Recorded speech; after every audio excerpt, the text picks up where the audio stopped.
Alaska. Thank you for joining us today with Meet the Candidates, and we are here live at the Matsu Restaurant, Family Restaurant. I would like to give a big shout out to them. They have been very nice to be hosting us and allowing us to be able to use their area for interviews. And today I'm sitting here with Gavin Christiansen. He is running for District F. And fill us in, who are you a little bit? Where is District F? Yeah, well, good evening, everybody. I think it is evening. We've been here a few minutes. Gavin Christiansen. I am running for Senate District F, which is Palmer and Chugiak. Please don't ask me the map lines offhand because it's a little bit confusing, but that's kind of that area. It covers about 30,000 people. I've been an Alaska resident for 4 years, married, 7 kids. I know, but that's who I am. And well, let's just jump right on into things here. I've been finding that keeping a good focus on what the major issues are out there and what kind of ties in today's discussion, it always, I think, should revolve around the binding caucus rule. Just about everything that we're going to discuss and that happens within Juneau has been controlled by this rule, this unofficial rule, and anybody that follows me long enough knows that I call it the illegal binding caucus, right? Because everything to do with it happens to be illegal. As it was mentioned with a borough representative I interviewed here last week, he says if we were to do something like that, I'd be facing criminal charges and be locked up in jail. Why are not our legislators in Juneau having that happen? So if you were elected to be in Juneau, and I was also one of the people there, and I came up to you and said, I have this piece of paper that I want you to sign. I'll give you any committee that you want. Possibility of giving you a chair. We'll give you the big office in the corner. I'll give you the prime parking spot downstairs. And, it's extra staffing for you. All I want you to do is sign this piece of paper that when it comes to certain votes, your vote is going to be along this binding caucus rules lines. Would you sign this piece of paper? Absolutely not. To me, that sounds an awful lot like bribery, like bullying. I don't understand it. I don't need a corner office. I don't need a fancy chair. I don't need committees yet. Be brand new. My vote is not my vote. My vote is for my constituents, and I want to keep it that way. And from what I've understood of the binding caucus up here, obviously I haven't been up here as long as everybody else, is it's a group within a group within a group within a group. And the smaller groups, they each have their own power. And I've heard that, Senator Shower, my opponent, Senator Hughes, have been stripped of special things because they did not go with the binding caucus. But that tactic is ultimately making it a voterless system. If you're just going to have 10 or 11 people be the primary votes for stuff that affects the entire state, well, then why are we electing the other ones? What are we paying them for? We could withdraw their salary, put it towards the budget deficit. I said that purely as a joke because it's so sad that people participate in this. I'll just be honest, I've already been bullied. I've already been bribed in this campaign election, and it hasn't worked then, so it's not going to work then or later. I don't need that stuff. I'm not here for fanciness. I'm here to make a change in Alaska. There's a lot wrong. I feel that way. I feel like I have the way forward, and definitely that is not with the binding caucus. So no, to short of it, I would not sign the binding caucus. So even if it was your own party, so to speak, in the control, all of your objectives would be passed. Would you still join or not join at that point? Well, that's one of the best things about being pretty much the only libertarian is I would be the only person in the binding caucus. So I guess in that case I would sign it because it'd be my vote. But no, even if I was a registered Republican with that, no, I wouldn't. That's not voting the way your constituents want. That's not voting on your principles, and that's what every elected official talks about. Come August to November timeframe, they talk a mean game. They get elected, and within 6 months, everything went out the window. And I'm sure we're going to hear about people that talk about they're not going to sign the binding caucus, they're not going to vote against the PFD, and they are going to do both. And there's no accountability for it. There's no there's no reason for them to change it. I wish the voters had a way. And they'll say, naysayers will say, well, we need the binding caucus. There's issues like the PFD. What if we can't come to an agreement? What if we this? What if that? Well, first off, the PFD shouldn't have even been voted on. That's number one. So we could throw that right out the window. Number two, if it's that close of a race, why don't we take it like some of the bills that are coming up? We got SB1, we got SB2. You brought up a couple that we'll talk about later on. Bring it to the people. If we can't decide, but we understand there is compromise, change the bill, word this. I'm not talking tit for tat, where you take a bill about money to education and then you throw in pork about money going to state troopers to get everybody happy. That's not what I'm talking about at all. So please don't confuse that. But you have to find a way to work out those issues as adults, as elected officials. It almost seems that they turn it into a competition of who can win more votes in this and do that and all that. And ultimately, the binding caucus and the way things have worked have gotten our state to where they are, and which is exactly why I'm running. So between the House and the Senate, there's roughly between 3 to 7 people that control the votes of the binding caucus. They walk into the final committee hearings, especially when they do their joint House and Senate meetings where you get a select number of members, we'll say a total of 12 people all go into one room from both bodies, and they decide what the bill is going to be, the final version that you're all going to vote on is going to look like. The state and capital budget is a prime example of that that we had this year, HB 205. They walked in to the room, they had a $1,000 stimulus that was there, they had a $1,000 PFD, just to bring that up as one example. And by the time it got out of that final committee room with the House and the Senate jointly working on it, it had been completely stripped out of the budget. Right. In fact, they had made it so that if you didn't vote for the CBR, the final vote of the budget, that they would not give us a full PFD because they used $500 million of the permanent fund that we got came from tax revenue instead of being a transfer from our earnings reserve account as it's been for decades. And the other half that was in the CBR vote was coming from our earnings reserve account over into to pay us the other half. So if you don't vote for the CBR, we wouldn't have got a full $1,000 PFD this year. The other one that they use is the reverse sweep or the sweep. Cost power equalization for the money out there that it goes to the rural areas for supplying their generators with fuel so that they have electricity in their homes. The medical programs, cost reimbursement so that we can keep qualified doctors in our state and nurses to take care of us Alaskans. That is all part of the inside of the reverse sweep. And then the final one that they used this year was the COVID CARE Act. That if you didn't vote for the CBR vote, the second portion of withdrawing that money, that we would not have the COVID CARES Act money distributed to all Alaskans. This is what the binding caucus use as blackmail, extortion, coercion, manipulation, that if you don't vote for these things, look at all the Alaskans you're going to make suffer. Right. Because, but in the meantime, we've stripped out the stimulus of the permanent fund dividend. So even though it's out of there, we don't care because we're going to use this other stuff to play the heartstrings of the populace because most of us are just too ignorant to understand what is going on out there. I don't want to say stupid because you have to have that knowledge presented to you. Right. And our legislators do a good job of keeping that absolutely hidden from us all. Absolutely. And if I could make 3 counterpoints on that. Sure. The first one, you said that there was talk of paying for our PFD with taxes. That's our tax money paying our own PFD. So that's foul number 1, period. The second thing you stated was a full PFD at $992. That was not our full PFD. Our full PFD should have been, I think it was $3,100 or $3,200. $3,010. Is that what it was? Okay, I've seen several different numbers. So depending on who you look at, it's $2,910 or $3,010. Right. So they're going to say we got a full PFD of $992 because that's what they voted on, but that's not a full PFD.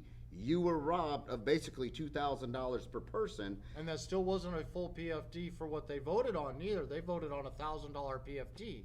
Right. And right. we only saw 992. Right. And then, the vote from the CARES Act was supposed to send $1,000 stimulus check on top of the 992 PFD, but they took the stimulus check out. But if you look at it, there are still articles, there are still politicians that refer to the PFD as COVID stimulus money, and it's not. That's going back to the ignorant people don't know. They just don't know how they twist things around and word them, and they're taking your money. I'm sure we're going to talk more about this later. I think I see where you're going with that. They're calling it our stimulus money, the PFD that we just got here this month, because the governor fast-forwarded it to us now instead of having to wait until October. So they want to label it as stimulus money, right? Which it's not. It's not at all. Not at all. Hopefully they still have the PFD sales in October. I really do doubt it. But I would not be surprised, as bad as our economy is hit right now, trying to drive up the business that they normally would have got at that point. But people are going to be hurting. They are. They are hurting. They're going to be hurting, and I think unfortunately this is not over anytime soon. No, especially the COVID itself has decimated our tourist industry. It has. 2 million visitors that would have came up with our cruise lines this year are not here. There's roughly around $12 billion in economic stimulus that would have created all on its own that none of us are seeing. Right. I have personal customers in the work that I do that have already told me that they're opening up for a limited time this summer, and this is their last year in business. Once the season is over with, they're packing up, they're selling off, and they will not be reopening their doors next year because they know they didn't make the money they needed to be able to reoperate again the following year. I know one gym was literally days from closing its doors permanently. He got the second round of the federal business. It was a loan, so it's not really free money. That's the other thing. There's loans versus grants. I know guiding operations for sheep, moose, whatnot that have been closed down. They literally are not opening at all. The fishing industry down on the Kenai, while I appreciate the fact that there's no tourists, as a fisherman, as an Alaskan, it's brutal because I know exactly what's coming from that. There, so much is gone.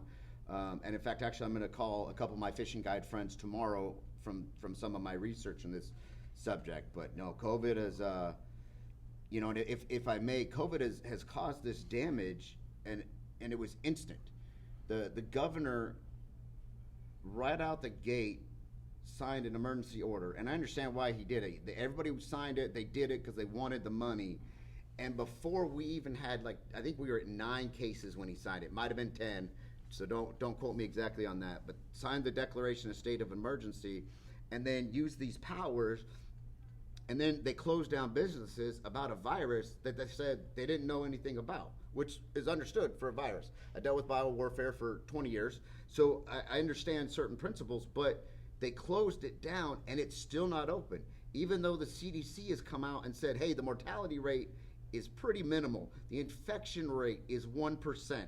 The mortality rate is 1%. So you've got to take 1% of 1% of the population is going to get the infection to fatality rate. That's not very high for Alaska with only 730,000 people. But we continue to lose our rights.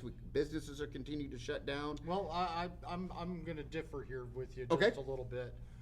Because the governor, I feel he's done an outstanding job when it's come to the COVID crisis. He was following what, at the time, was their best evidence of presentation, science-wise, numbers-wise, the work. Their justification for closing our state down was so that the medical facilities, which were at the time being overrun, and real scare of going over the capacity to be able to take care of the population of the United States, let alone Alaska, even though we weren't seeing the numbers that they were seeing elsewhere. You could have taken it and looked at it, if we didn't put any guidelines into place, we could be seeing what New York's seen with Governor Cuomo there, and him taking COVID patients tested positive and sticking them into old folks' homes, saying and completely killing off the senior population within a state. There's a reason why he's got the #1 deaths out there in the nation, because he didn't take action soon enough or in the proper direction. And I'm going to give Governor Dunleavy kudos for doing what he did. We were one of the first in the nation to start reopening back up our state as a whole. The whole goal in the very beginning, and I'm going to go out and say Trump here, is use his philosophy behind how this happened, is that the whole idea of shutting our nation down was to get the necessary supplies, facilities, the medical procedures for the emergency beds put into place, ventilator systems that people may not have had, the proper PPE supplies there necessary to handle a very large influx. Once that happened, here in Alaska, we had what we needed to safely open back up again. He started opening things back up. Unfortunately, we got places that, and this is where I step away from Governor Dunleavy, and I'm going to go and step right into Mayor Berkowitz's house at this point. Right. We have a mayor who, at this point in time, has more power in our state, more control. He is literally cracking that whip more than what the governor has available to him. Our governor has basically been shackled. He's just a figurehead out there. Versus Mayor Berkowitz, on the other hand, he's got all these emergency powers, and he's cracking the whip. He's exposing businesses out there for just having a patron that tested positive being in their location. And he's even threatening right now that if things don't change, he's going to lock us right back down again. Yep. And but the numbers, like you were just describing, our mortality rate is from what I last saw, is less than 1%. It's about 0.14 or 0.04% or 0.4%. Right. It does depend on which numbers, which day. Yes. But if you look at, and they keep saying, well, the numbers keep going up, the numbers keep going up. Well, the number of positive cases keep going up. Yes. But the not number mortality. of mortality rate, though, has been, compared to what it was, it's dropping. Right. They even have procedures. I just read about one that was talking about nebulizers and what people use for asthma attacks. Open.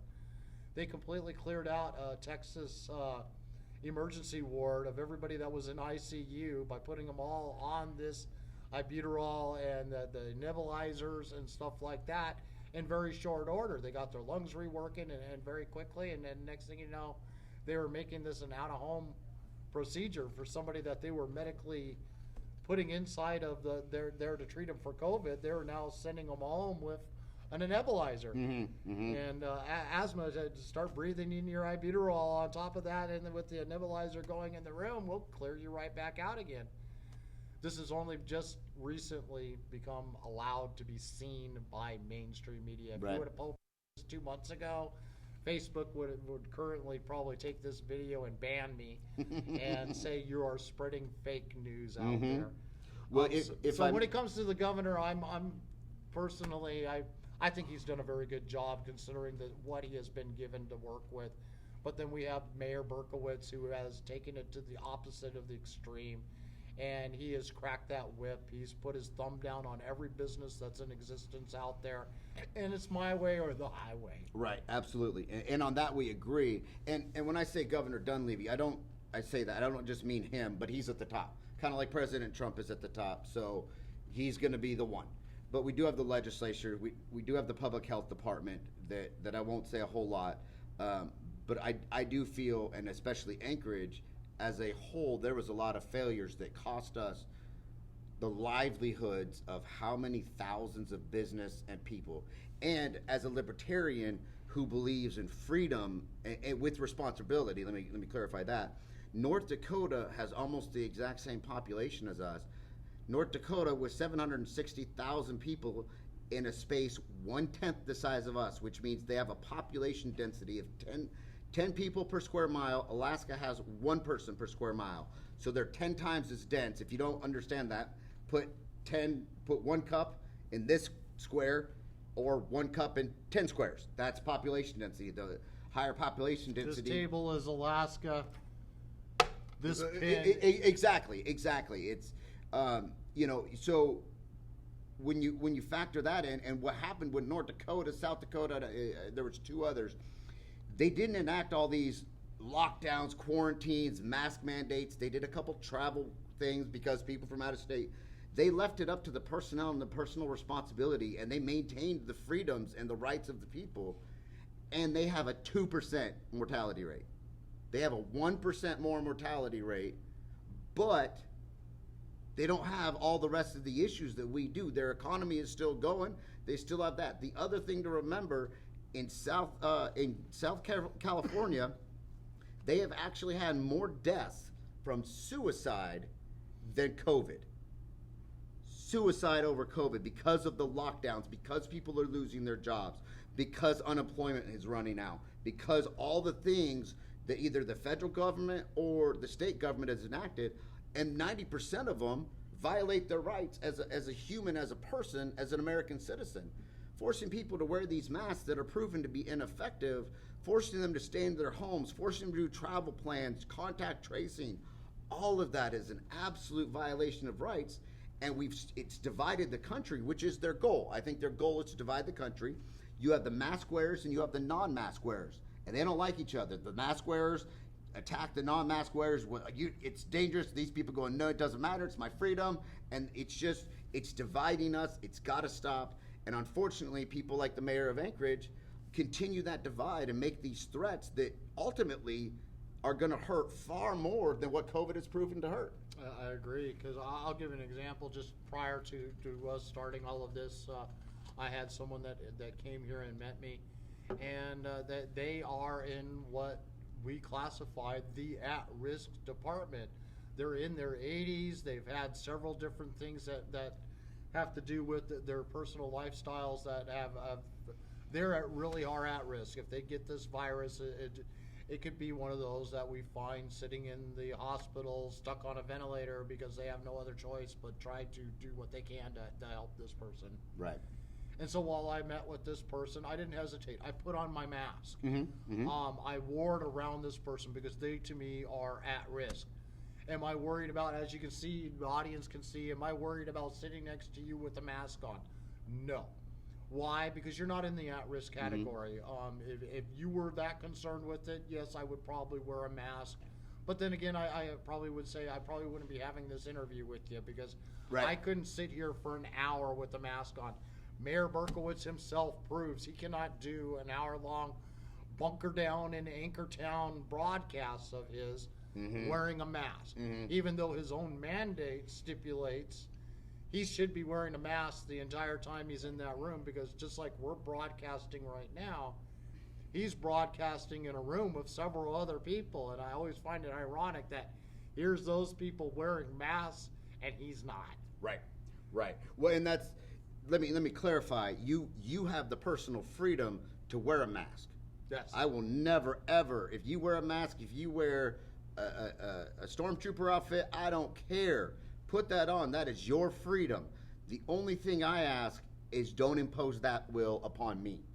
I choose not to wear a mask. I choose not to. I don't do it. I won't do it. It's just one of those things. And I won't impose on you to not wear a mask.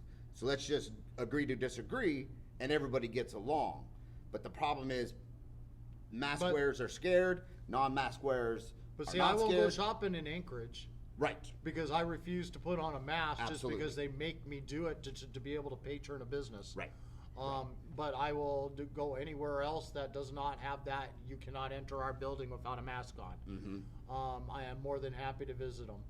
I think it's kind of ironic that you can go to a holiday, you can grab a hold of their door handle, you can open up their door, you can go over, grab a cup of coffee, you can reach into their creamers, touch a whole bunch of creamers that you didn't use, but you can touch all the ones while you're pulling out the ones you want, fill up your cup, throw them away, go over there, grab the handle on the coffee brewer, the coffee pot itself, pour yourself your cup.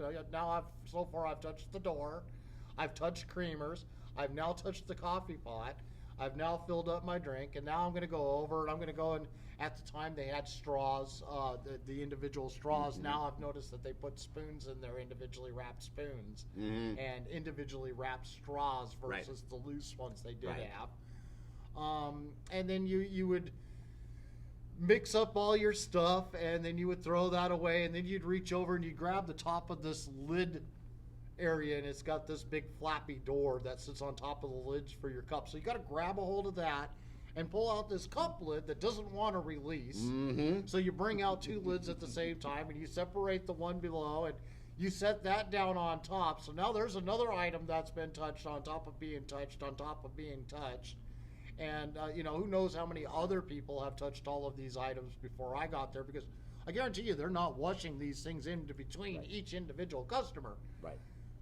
Now I put my lid down on my cup, and I go up and I purchase it up in front. And if you're like me, I'm a rewards person. I love that F word. The F word is my favorite friend. I like free. Anything I can get for free, I'm all for it. But I also look at it, I've earned it in one way or another. Absolutely. If it's been free, I paid for that.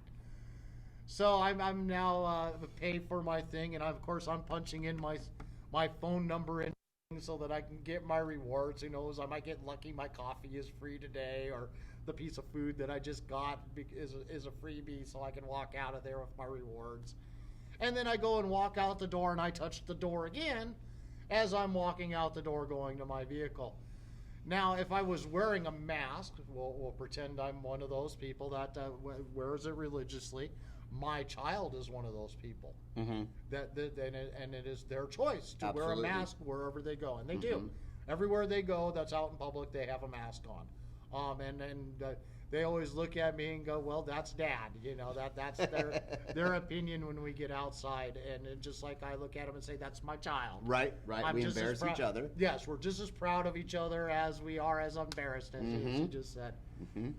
So why are these places, and I'm going to throw this out at Mayor Berkowitz here again one more time, why are these places not being listed as being transfers of the COVID virus? He's throwing other businesses under the bus, saying that these infected people that have tested positive for the virus have been in these establishments. Well, I just shown a touch tracing of at least a half a dozen, or if not more, items that I have personally handled. Hell, I went to the cooler and grabbed myself a soda pop out of there while I was there, and there was another handle that I had to touch. And because I didn't quite was careful enough grabbing that one soda, I touched the one behind it, so now I've whatever was on me. And this is a disease that is so tiny that unless you're wearing a specialized respirator type mask that is for high filtration, can float right through the as if it never even existed.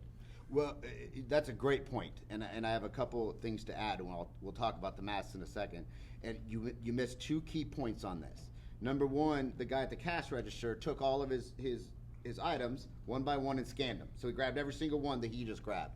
Then, before the whole crisis of cash, here's my cash, and then you take it back. So that continues, and there's a direct contact to another person. Not just you touch a bottle and then an hour later somebody else touches a bottle. You touch it, he touches it, right there and there. Well, they've proven cash itself is almost as dirty as the subway rails in New York. Oh, it's so disgusting. And they're, this cashless society that they're looking to go to, I think is, well, that's a whole other conversation in of itself. But we'll get into Big Brother's. I know another right. Out there. But you brought up filters and masks, and I actually did a video on my own personal page the other day. Warfare, as long as I did, I understand micron sizes. I understand contact tracing, absorption rates, things like that. If it's a rubber glove, it's not going to absorb into it as much. But if it's kind of like a softer substance, like a rubber or not a rubber. I'm sorry, like your sleeve, it's going to absorb into it. So then you have a different transfer rate, and then you talk about microns and masks.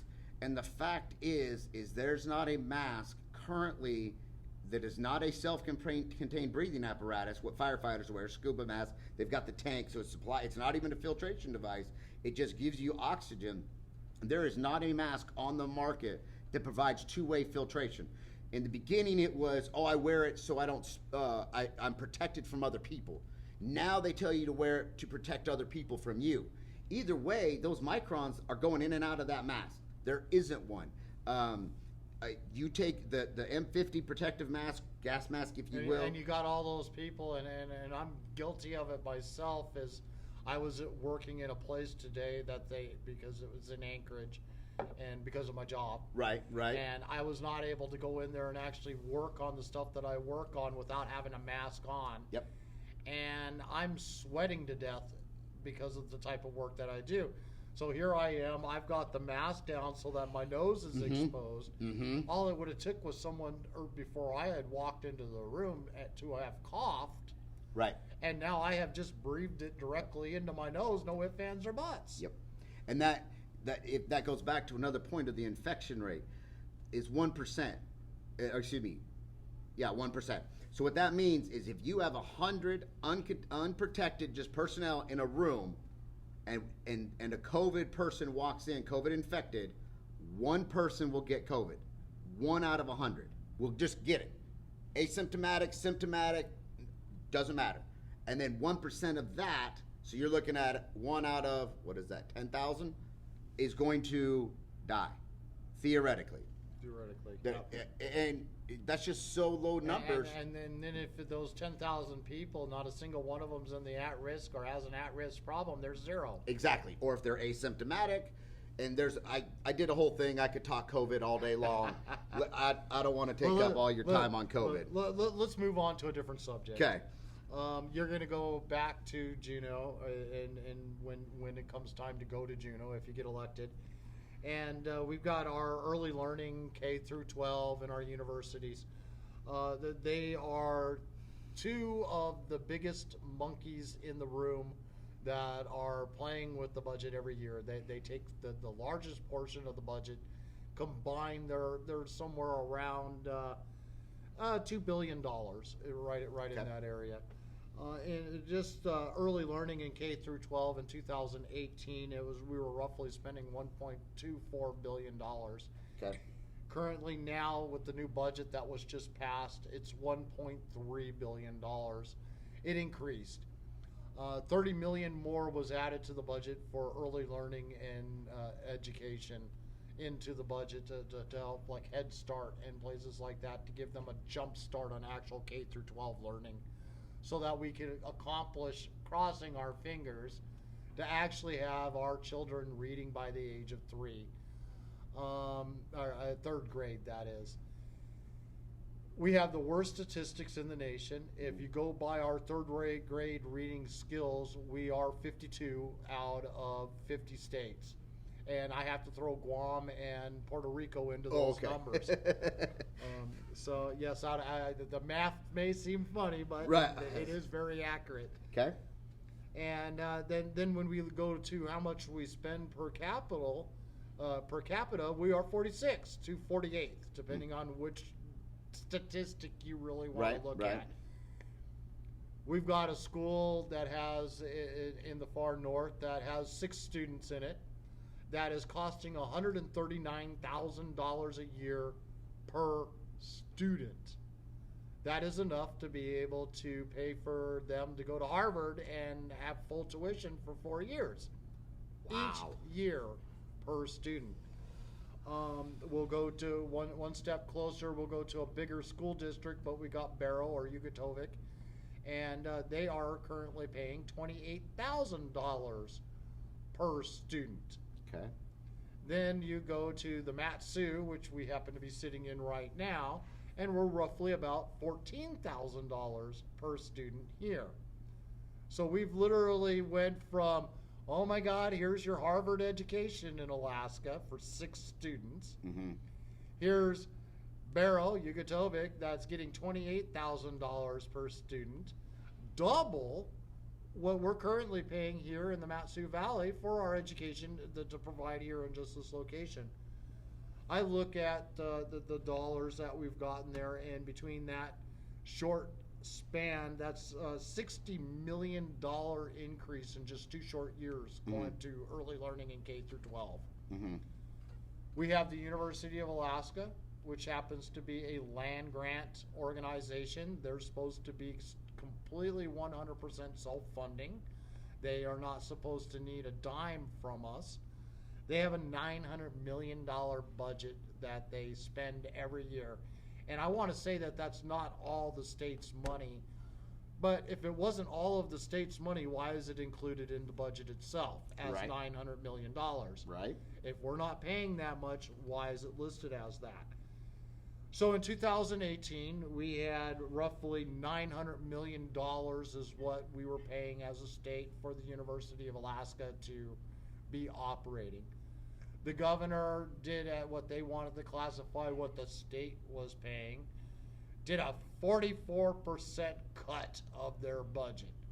Well, if they have $900 million, I guarantee you 44% doesn't come to what they negotiated. Right. There's always ways to work numbers. So they went, and the governor and the president of the university had negotiated a deal to deduct $75 million over 3 years. We've already gone through 2 years of the contract that they had agreed to sign upon, so $50 million has been reduced from that budget. It's now $850 million this year. And they got 1 more year to go, which will be $25 million there. Both with the K through 12 and the university, you're going to be responsible for making legislation and passing what the budget is going to be for them for when you are in office. What's your goal? What's your end goal for our education system? Well, first, let me clarify. That 3-year contract deducted $25 million each year, but then after that, that $75 million, which would put us at $825 million. Yep. That's then we're good. The next 10 years, they're going to get at least $825 million. We're done with cuts, right? Well, no, you could still do more cuts. We could, but as of right now, that's where it stands. Okay. At. We got 1 more year on this fixed contract, so if you are elected this year, you're not going to have no say over the university. Right. But your second year in office, you will. Gotcha. Okay, and then what was the other one before kindergarten? Early learning. Early learning. Do you happen to have the budget on that? It's a little over $30 million. $30 million. Okay. So, and the early learning is 3 to 5 years old? Anywhere between that would be able to eligible for Head Start. Okay, for Head Start. So I'll be honest, right off the bat, I'll look right at you. I would cut every single cent to the university. People pay them to attend there. Why are we sending them money? It doesn't make any sense. Almost $1 billion. Do you happen to know offhand how much it would have cost this year to give everybody a PFD? It's like 1.8, 1.9 billion, depending on how many people have actually enrolled. Yeah, and it was it was under 2, but it was over 1.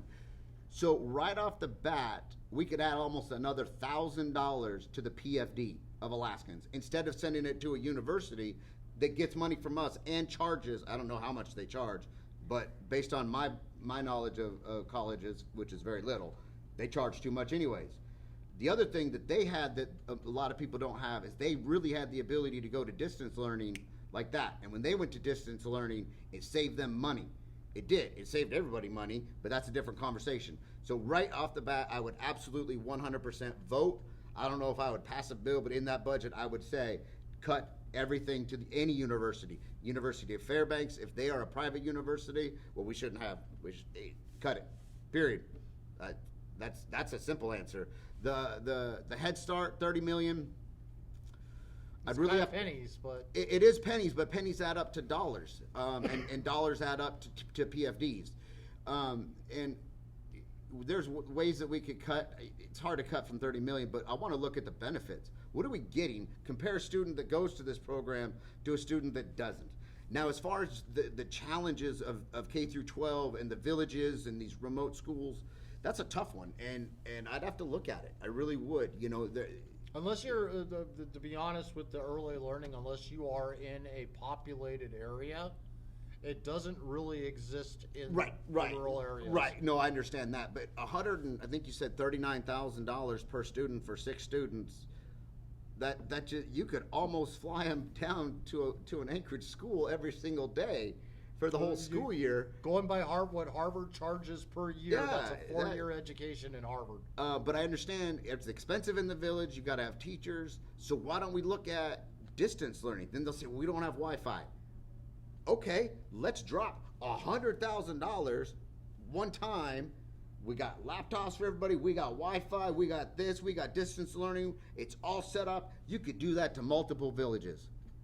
And if people say, well, distance learning didn't work, well, then why did we do it last year?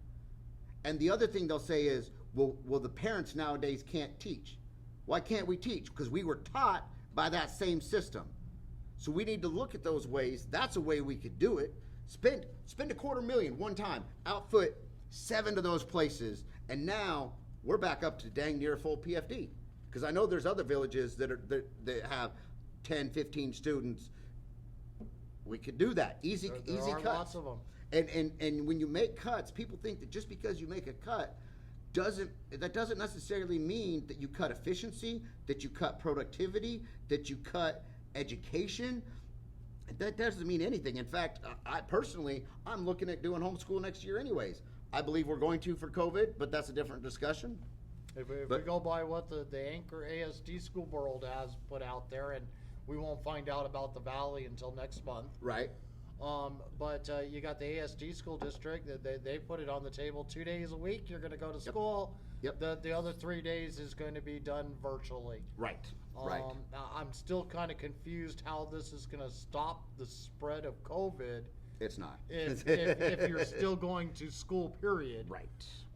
But going by what the President Trump has said, and going by what the actual CDC guidelines and what they're saying for the at-risk people, why are we not throwing all of our kids right back into school immediately and being done and over with it?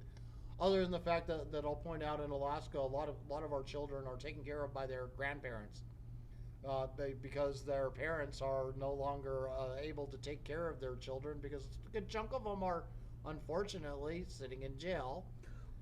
And, can I address that? Sure. And I'm going to look right at you. Parents, your children are your responsibility. School is not daycare. It is there to teach your children to learn. It's not there to feed them lunch. It's not there to, well, they do feed them lunch, and yet you pay for it or you get migrant, ignore the lunch. But breakfast, dinner, and everything else comes on you. People have fallen too much to rely on the system. Oh, we both have 2 jobs. I've got 7 kids and I'm a stay-at-home parent. You can make it work. I loved that the distance learning last year. We had so much fun. I took my son to the non-peaceful protest in Anchorage. They would talk about stuff. We'd learn about it. We'd do it at a much cheaper rate. So what we also need to be looking at is if school's going to be cheaper, because it is. If people aren't there, the lights aren't on, the janitorial isn't on, teachers shouldn't be making as much money. No buses needed. Bingo, no buses. All these things. Administrators need to be cut because they're not doing tardy slips. We need to start cutting our property taxes too. They're not spending it, but I guarantee you they're going to make all these cuts and then just find a different way to spend our tax money. That's the problem. Well, let me expand a little bit on it. You're kind of the first person that I've gotten so far that's actually shown any passion towards the education system out there and about reforms. And that's exactly what this is. This is reforms. I look at the COVID as a gift from God. It forced Alaska and the rest of the nation to finally step in the 21st century and embrace the technologies that we have available to us out there. The schools that were already using the tablets for all of their education, they were using it for all their book work, all their schoolwork, all of their testing. Those schools, and there was less than, I think there's only like 4 altogether in the state of Alaska, they transitioned into the virtual classrooms overnight. One of them is here in the Matsu Valley. Burchell High School is one of the ones out here that uses the tablets prior to COVID happening. My child happens to be one of those that goes to that school. So for them, it was really simple transition. The only complaint I got from them was I no longer have art class. Right. Well, ironically enough, what they just passed or they're considering to do in Anchorage says that there will be no more art class because it will possibility of transferring the disease over to the art materials that everybody in the classroom has to share. So there's no more art class. This is one of the things. So my child's complaint at that point becomes a moot point because it's not going to happen anyways this year. So at that point, what was the results? Well, my kid still graduated from the grade that they were in. They still pulled the straight A's that they had been getting prior to the COVID coming into effect. And they went to Anchorage to help out some of their friends who were, for the first time ever, using tablets, having to go online, having to do the Zoom and everything else. And one of their best friends is one of those kids that doesn't have the best grades in the world. They were a C, D, and F student. Summer school was not something that was unbeknownst to this child. Right. Excuse me there. I got to take a quick sip here. And so my child went and to help teach them how to utilize the system. This child, and they were not underneath the pass-fail that all these parents keep saying, well, if they were already passing, they were passing. If they were already failing and didn't participate, then they're just going to fail. They took their grades from C's, D's, and F's, and by the time the school year was over with, they were A, B's, and C's in every single class. Now, my kiddo, like I said, jumped right onto it, was done with their schoolwork a month ahead of the school actually ending. Anchorage had to extend their school year because of their failure to be able to get people to participate in the program. They had the worst numbers that they had ever seen from grades 9 through 11. Ironically enough, grade 12 had the best record they had ever seen in a decade. They didn't want to come back. They had more people graduated than they had ever seen before. And they had the highest scores that they had ever seen before. They had actually increased versus the other 3 grades, which had dropped in their thing. They were motivated. They knew that I can get on with my life and still do my schoolwork. Right. I work a full-time job during the day, but when I get home and it's midnight, when I'm hitting those hours that I really get my motivation to want to do schoolwork, I'm online, I'm doing all of my schoolwork. Then they would show up during the daytime for their Zoom class. Like my child, I only had 3 classes a week that they had to participate via Zoom. Right. Most of it was spend the first 5 minutes with the teacher discussing anything that they didn't understand how to do already from the class. Those that needed the extra help, that was what the rest of the hour was for. Right. My child spent the 5 minutes asking and getting answers for the questions that they had, and then they just sat in front of the screen doing the work because mandatorily they were required to be there for that hour. Teacher sitting there at the other end. I know I walked in more than once to see the teacher just sitting there just smiling away, just doing their own little things. Some of them are doing like I'm doing right now, just bouncing around. And you could see the excitement when they would have a student speak up and say they needed some help. It was like they were just really, really excited. Oh my gosh, here I am. And but the success story, like I said, it just, you got to look at what happened to, and this isn't just Anchorage that had these type of things happen. This was statewide. Right. When it came to the senior class, we had the best numbers we had ever seen. If the lower grades had an opportunity to actually learn how to use the software that they were using in Google Chrome to do the homework, the teachers had been taught how to utilize Zoom prior to this. The teachers had been taught how to use the software to present the lessons to these students. Not just, here you go to the normal school before spring break. You come back from spring break, there's no more school. Right. To 2 weeks later, we're now doing it all virtually. And they're trying to push this as it was a failure, that the system just doesn't work. You may not be seeing that so much on a mainstream level, but if you actually go to like the school board meetings, or you, like myself, I post something that has to do with school, I get so much negative feedback from parents that this just didn't work.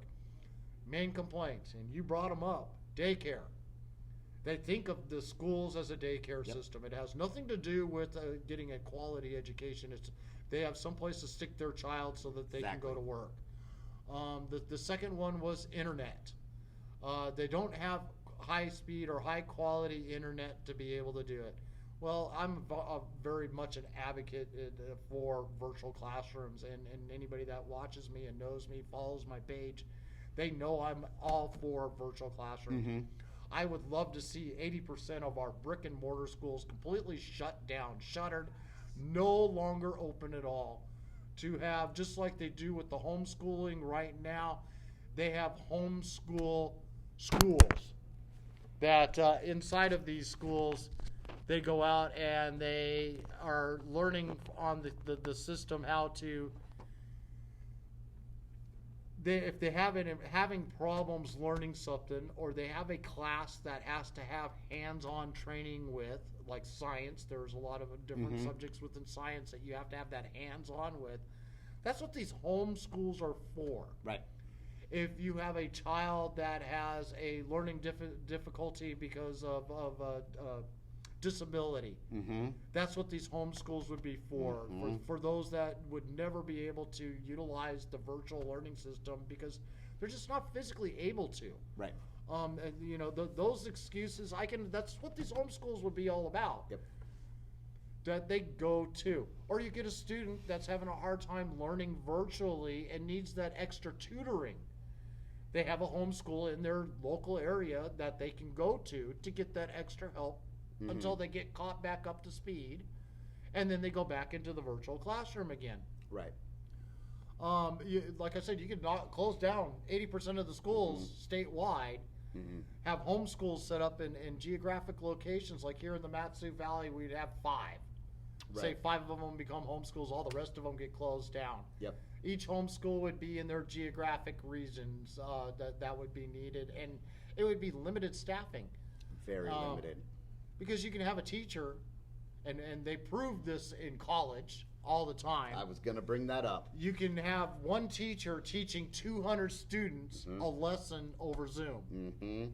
Then you can have supporting staff that these students can meet with via Zoom to answer all the questions that they have, that this one teacher that's teaching 1,000 students will have supporting staff that can be able to work individually with students that need it. Because out of those 1,000 students, we'll say 300 of them need that extra help. Right, right. The other 700 are going to be self-starters, like my child is. Yep. They'll jump right into it, and until they have a question, they don't want to be bothered by the teacher.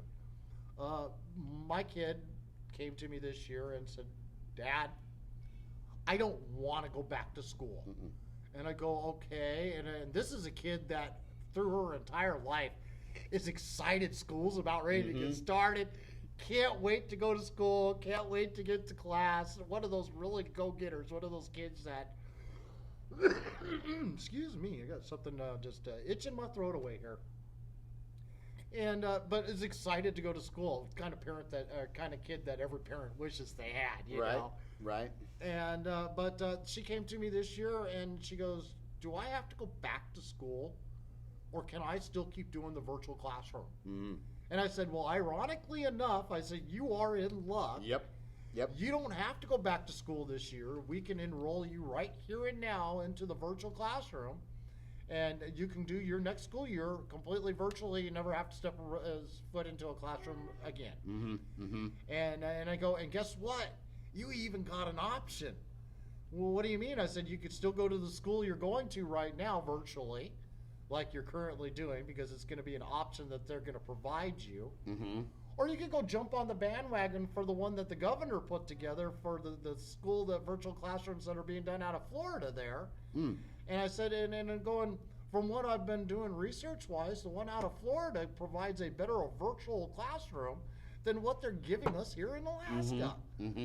That you get a true quality education from the one that they're doing in Florida versus the one here in Alaska. They're saying, well, we got to remember the diversity that we have to have instilled in this, where the other one's reading, writing, arithmetic, the cores that you are going to need to be able to be a productive member of society once you graduate from school, versus here's your local education that's diversified to match the region that you live in, and it's not how well you do, but it's how you feel about it when you're done. I know I am insulting many teachers out there, but I don't blame the teachers. Absolutely. It's not the teachers' fault that we have this kind of curriculum here in the state of Alaska. Right.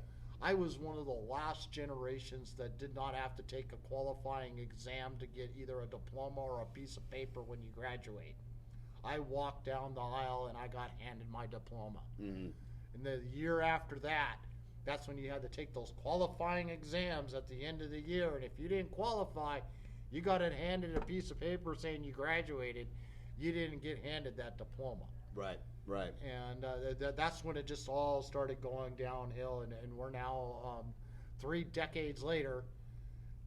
And you can see the mess that we have out there. Worst statistics in the school year where we used to be the best. We used to be a place in Alaska here where people wanted to come to. Right. To give their kids an education. Right. And if I could add a couple points to that. Number one, the teachers this year did phenomenal. In what was just like 2 weeks, they went from, we're teaching in the classroom to Zoom. And the parents that complained to my teachers, I'm sorry. I have a personal friend who's a teacher, and the things that she told me she got on phone calls and emails was disgusting. It's not your fault. You did not make the decision, and you guys, I called out my son's old principal, and I said, phenomenal job. Anybody in that system did great. The other thing, the more we go to this distance learning, and we always, we're gonna talk about cuts a lot today. We can start making cuts. I know it's going to cut teachers, but if you start consolidating where one teacher teaches 2 classrooms, just 2 of 30 people, which is super easy to do, you've cut half your teachers, take a quarter of that, or take half of that, half of the second teacher's salary, give it to the teacher for the extra responsibility, which really isn't that much. Actually, I'm going to beg to differ on that one. Okay. Because I don't think a single teacher, not a single one of our teachers needs to be cut unless it's a performance type issue. You're going to be based upon how well your students learn on whether or not you get to keep your job. Not this, you're a tenured teacher, or you're going to be stuck in this, and you're the worst teacher in the world, you have the worst rates of graduation out of your class. We don't need people like that. When it comes to the cuts, it's the administration. We don't need them. Agreed 100%. Everything that would be cut would be between the brick and mortar, the supporting staff. But why do we got 4 supporting staff to every 1 teacher? You brought up my own staff. And we're only teaching 20 students in the classroom. So Great we got question. 5 people teaching 20 people. That means 4 people I agree. per teacher, or per supporting staff included on top of it. But you just said 1 teacher can teach 200 students. Easily. So what do we do with the teachers? If we're not going to streamline, we got to have a benefit. Well, what are those other teachers going to do but help the ones that are struggling? That's up to the one. But because remember, if they're at home, you got 1 core teacher that's the main person that does the instruction of the students. Your other teachers are there to help those that are struggling. Gotcha. Okay. Those will be inside of the home schools. Those will be the ones that are operating on a more interpersonal level versus the one that is there. They will be the ones that will sit there all day long and have a rotating, because like I just described earlier, my kid would prefer to be up at midnight doing their homework. Yep.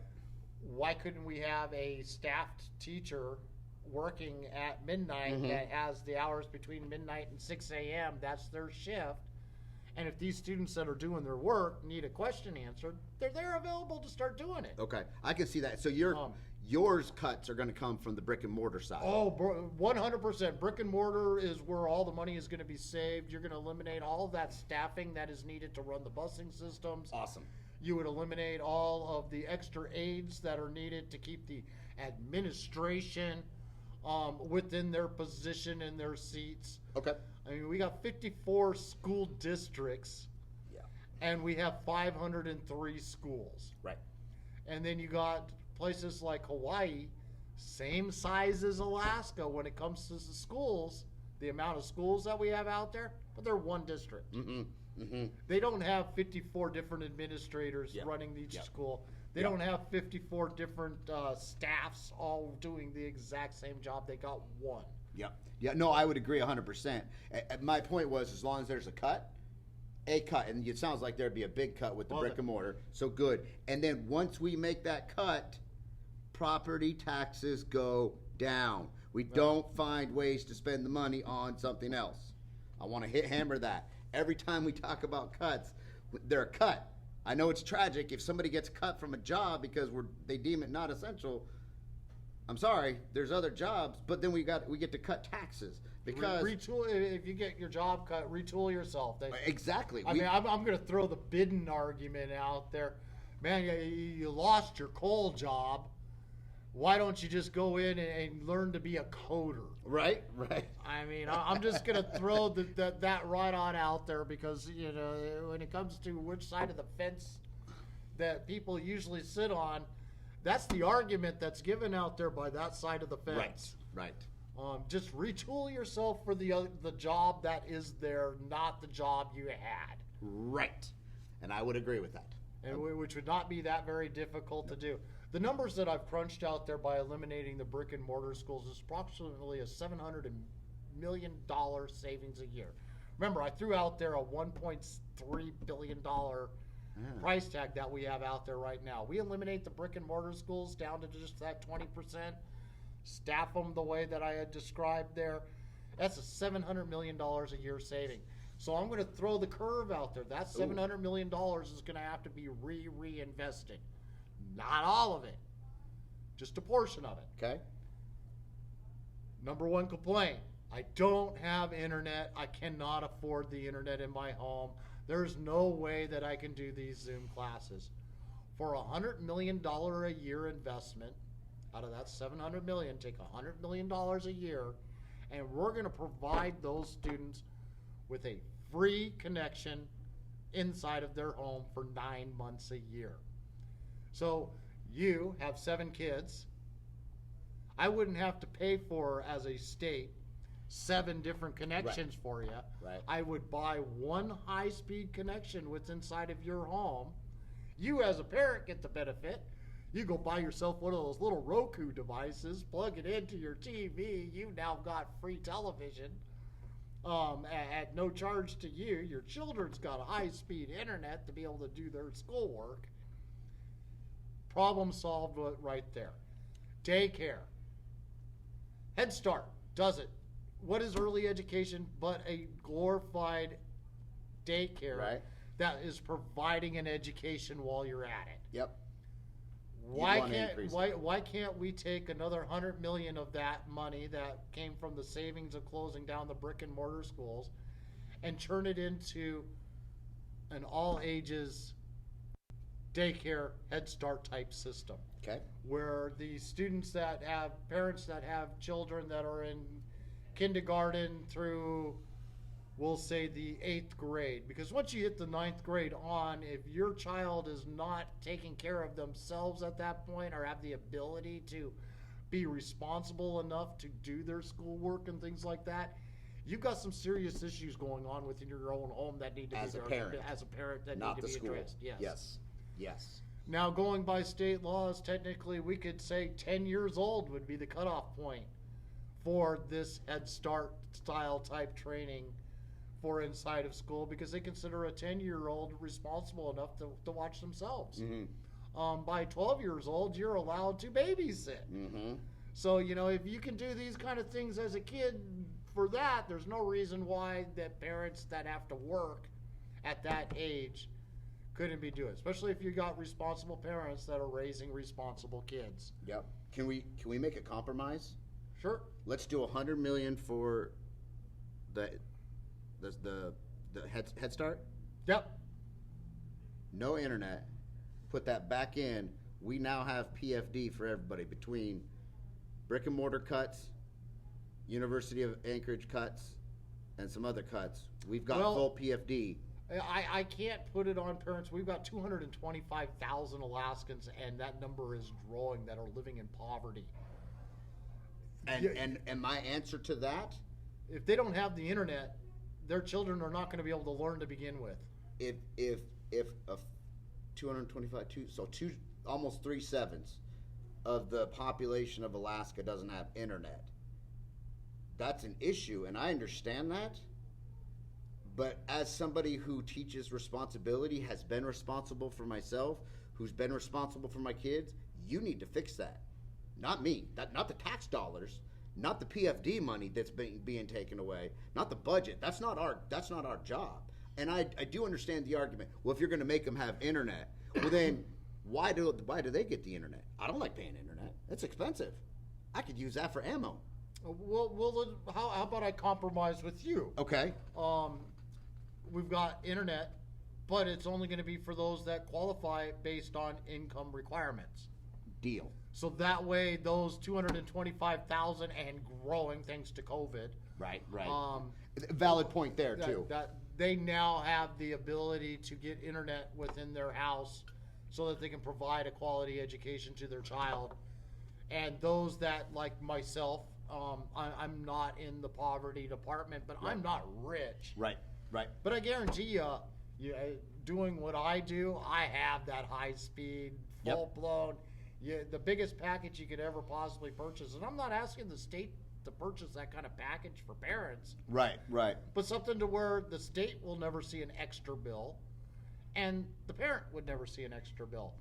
Because with what I got, I'm unlimited. I can do as much as I want, and I will never be charged a penny more than what I pay on a monthly basis. And that's about $100 a month. Yep. I mean, I hear everybody out there saying, I pay more than that. And I'm going, well, get off your damn cell phone, get it connected to your own house, and in your own home, it's about $100 a month. Cell phones is a completely different story, because you're going to pay your cell phone bill for your cell phone, and then you're going to pay for that unlimited internet on your cell phone on top of that. But if yes, it's over $100 a month. I know. I have to. I'm currently paying for 3 cell phones right now. I know how much it costs me, and I guarantee you it's a lot more than $100 a month. But my home internet, completely different story. Yep. So I think we just solved the PFD and education internet. You've right only there. You've only covered half of the missing money needed for the permanent fund dividend. We were at 900 and then 700. That's 1.6 billion minus the 100 million. So we're close. We're getting there. Well, as a state, we don't pay that whole $900 million. Oh, okay. Because in that $900 million is also the federal funding that they get. Gotcha. And because they roll that tuition into that $900 million that they budget out every single year. Okay. It's a state budget, yes, but we get kickbacks from the feds. And we've also got the tuitions that are being paid in. That's also a portion of where that money is. Gotcha. Plus grants that they're getting, doing their climate change research out there, their earthquake research, their ocean research, all the different things that they're receiving big grants for. That's all part of that $900 million that they have sitting there. Gotcha. Okay. So we're getting close, though. Like, we're halfway there. Right. We're Bon Jovi in it. We're really close. Yeah, we've got, we'll compromise and say out of that $700 million, $350 million of that has now been recaptured again. We could do the tax break, but the tax break, you got to think about it. Do property taxes get paid to the state? Other than oil. No, but they go to the city or the borough or I don't know. So that is their portion of what they pay. Like here in the Matsu Borough, right. $255 million a year, or this year, $255 million is going into the K through 12 education system and the Matsu College. Gotcha. So that $255 million that they get, yes, because we're no longer needing that much money because the city is no longer responsible for the upkeep of these brick and mortar schools. That money right there is where we could get the tax breaks from very easily. So because you're going in on a state level versus a city level, you got to make sure you keep that distinction very clear. Can I throw a curveball at you? Sure. Let's keep property taxes the same for Matsu Borough. Doesn't change a dime. Okay. But we've saved them a ton of money. You know what they could do with that money? they could extend their police force to cover the entire borough. Now they don't need AST to cover their side of the borough. Then they could also potentially get their own public health side, or their public safety side, public health. Now we've not changed a dime, but we've increased our capability, and now AST, which is a state funding, has a reduced need to do things in the borough, which is bigger than some states, let's be honest. Yeah. So they've got this massive role, and they don't have a lot of people, but you could start making cuts. We don't need them to cover it. We've got our own public safety. Just a thought, throwing it out there. Again, state level, if they don't want to do that, now you've got to stop putting the responsibility of your city on you. We can't keep doing it anymore. We have to make our own cuts. Just a thought. Not bad. So let's just kind of swing off here a little bit more. We've discussed early learning, K through 12, possibilities of what virtual learning could look like, the savings that could be gained versus what we currently have. I mean, we could go from being the worst in the nation at the highest cost to the best in the nation for the lowest cost. Right. I mean, overnight. I mean, that's how quickly this could happen. Absolutely. My current plan, just so that you know, it would take 3 years to instill. Okay. To make it all happen, because you're going to have the internet portion of it that you're going to have to deal with. You're going to have to work with getting the homeschool departments figured out so that it's catering to the different environments that are going to need to utilize them, and to get all the materials needed, like tablets and all that other good stuff that are going to be needed on the student level, to make sure everybody has it and it's available readily at a snap of a finger. Not, we've got to order it in because we only got X amount to be able to use.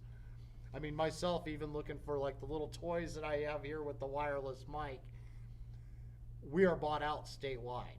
This stuff doesn't exist in town. I have to now special order things over the internet because of the coronavirus. This stuff is no longer here because parents went out and bought this stuff for their kids. Right. They went and bought the desktop stuff. They went out and then they spent all this money to be able, and they wiped out whatever was local. So that's kind of where that kind of aspect of why it's going to take 3 years to implement all of this stuff is because it takes time to build it up. Mm-hmm. Understand. But it also gives them time to do it the right way. Right.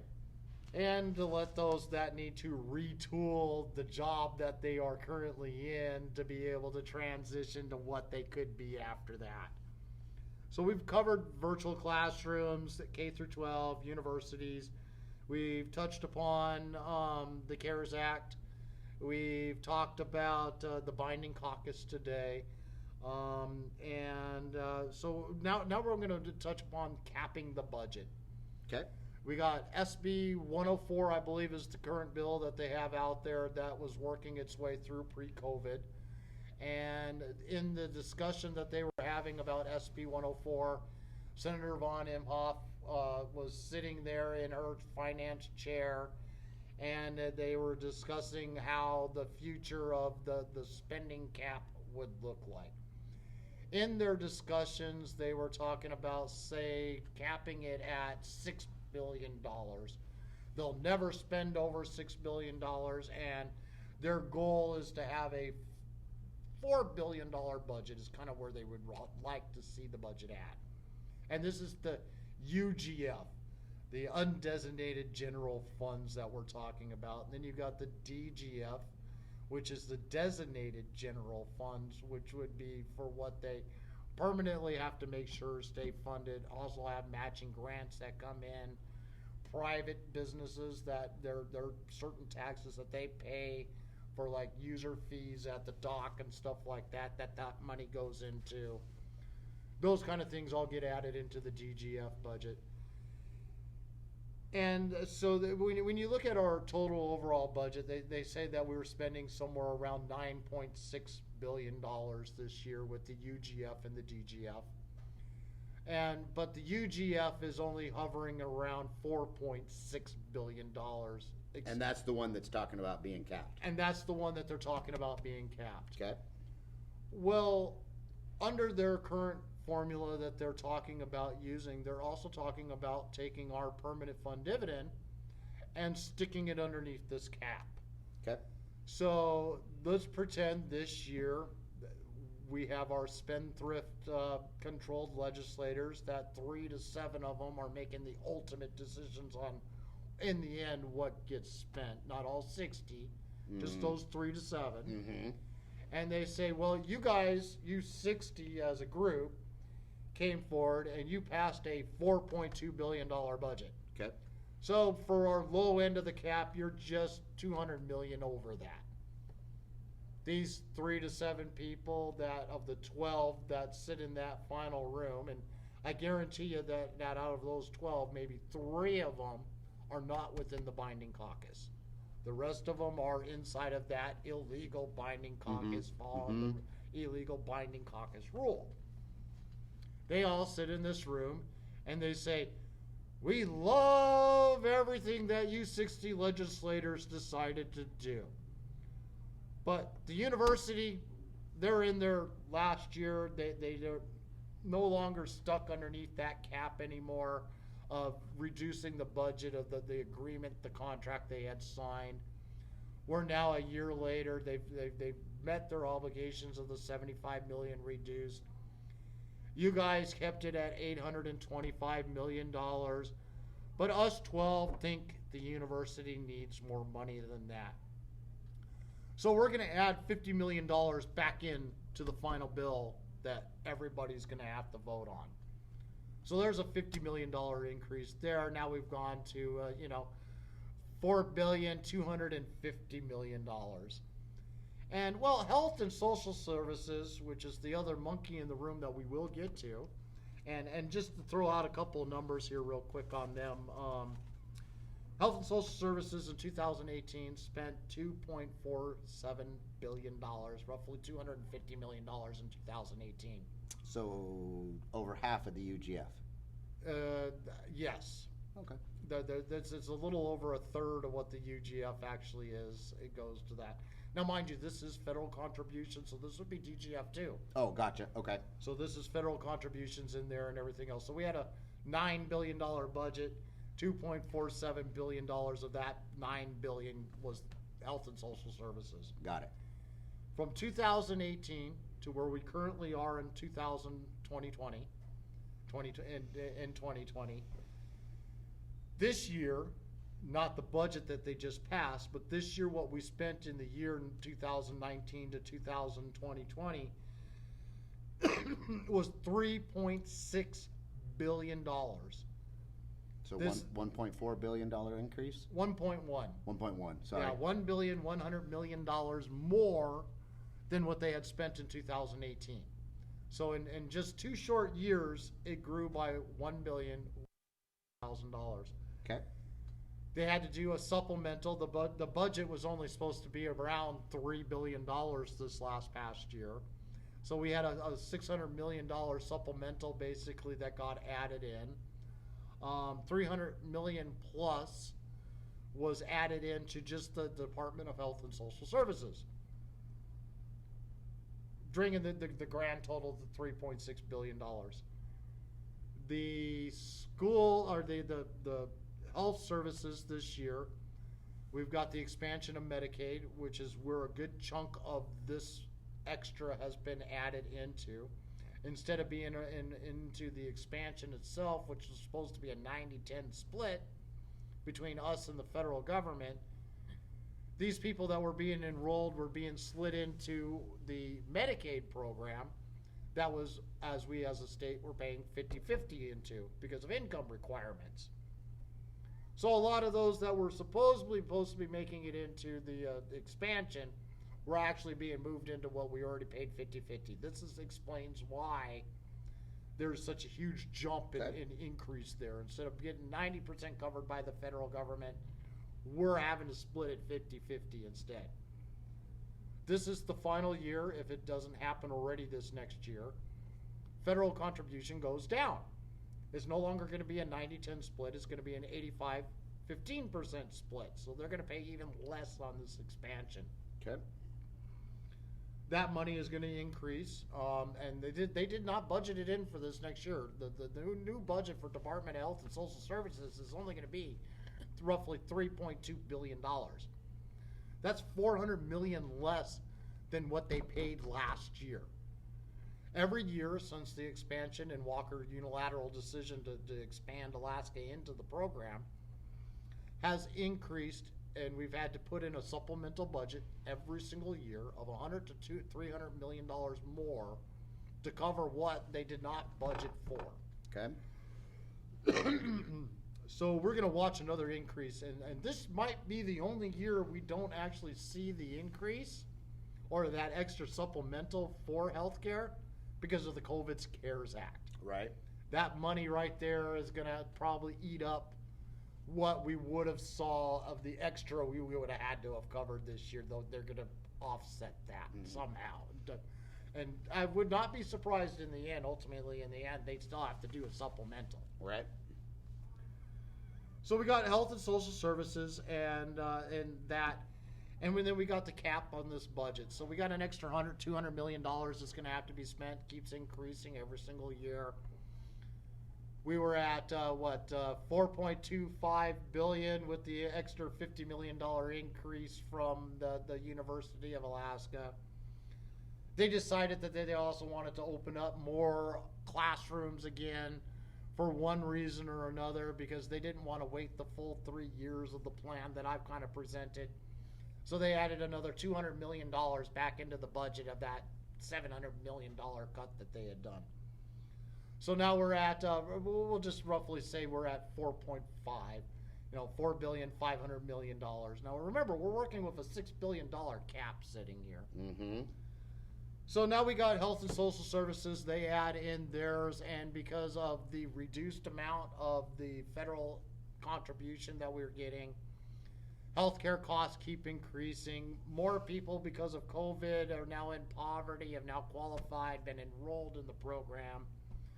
That grows by another $500 million right there. So now we've hit $5 billion. And our cap is 6. And our cap is 6. Okay.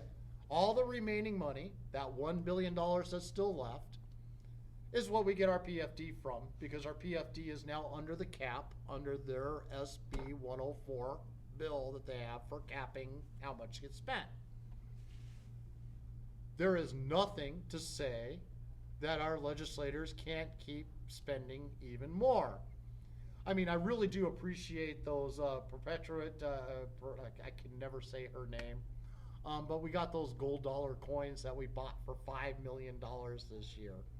We've got that vitamin D study that they wanted to do a couple of years ago, which was another $50 million there. Just to tell you needed more sunlight. Living in Alaska. Living in Alaska.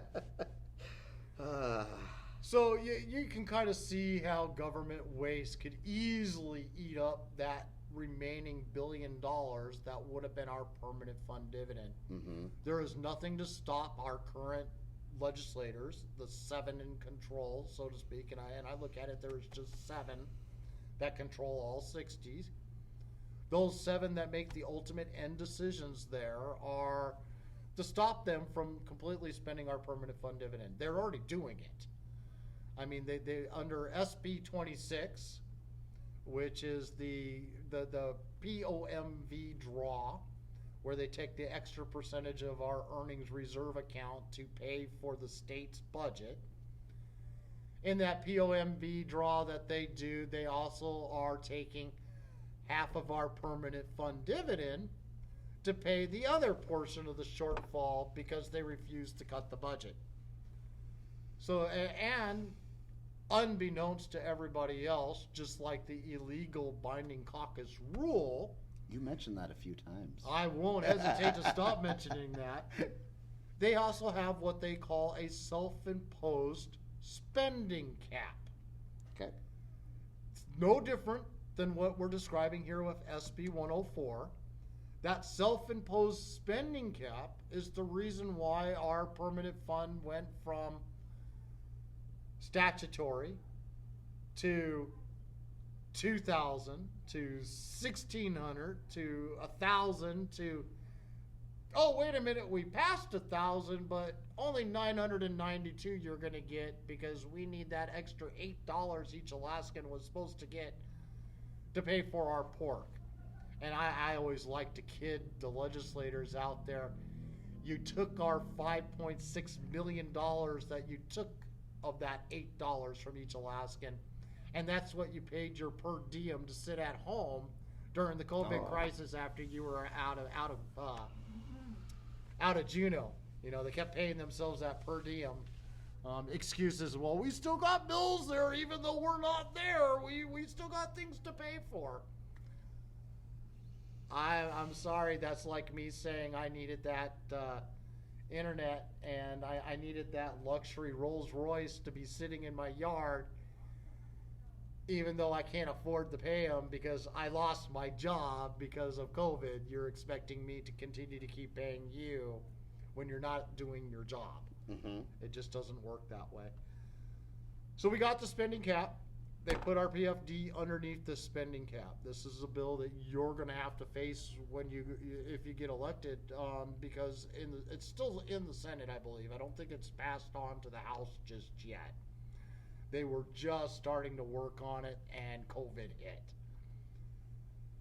So my biggest question I got for you is if you have to decide on a spending cap, which I do agree we could really use a spending cap that's constitutionally done. We currently have one, but it's so high that we'll never. It was based on $100 a barrel oil prices, and we're not looking at anything like that in the near future. So that those kind of unrealistic caps are just non-existent. If you were to pass a spending cap, and I'm asking this as my own personal self-Alaskan, I would be very offended if I found out that you put our PFD underneath it. And this is what our legislators out there are expecting to have happen. Mm-hmm. If you go to Juneau, what would you do? Basically, you're asking would I put the PFD under the spending cap? Yep. No. No. That's the short of it. The reason why I ask it as a cut and dry there shortly is because we got to remember, SB 26 has a spending cap underneath it that is an unwritten rule. Right. I understand. Just like our binding caucus rule. Yep. This is self-imposed cap that they have with SB 26 is technically saying the exact same thing. Right. Let me elaborate on that for the folks that are watching. I'm not a rich man. I'm not a poor man, but I'm not even like upper middle class. Like I said, I'm a stay-at-home dad. I'm a retired military guy. That I get my one paycheck. My wife works, and we have a family of 9.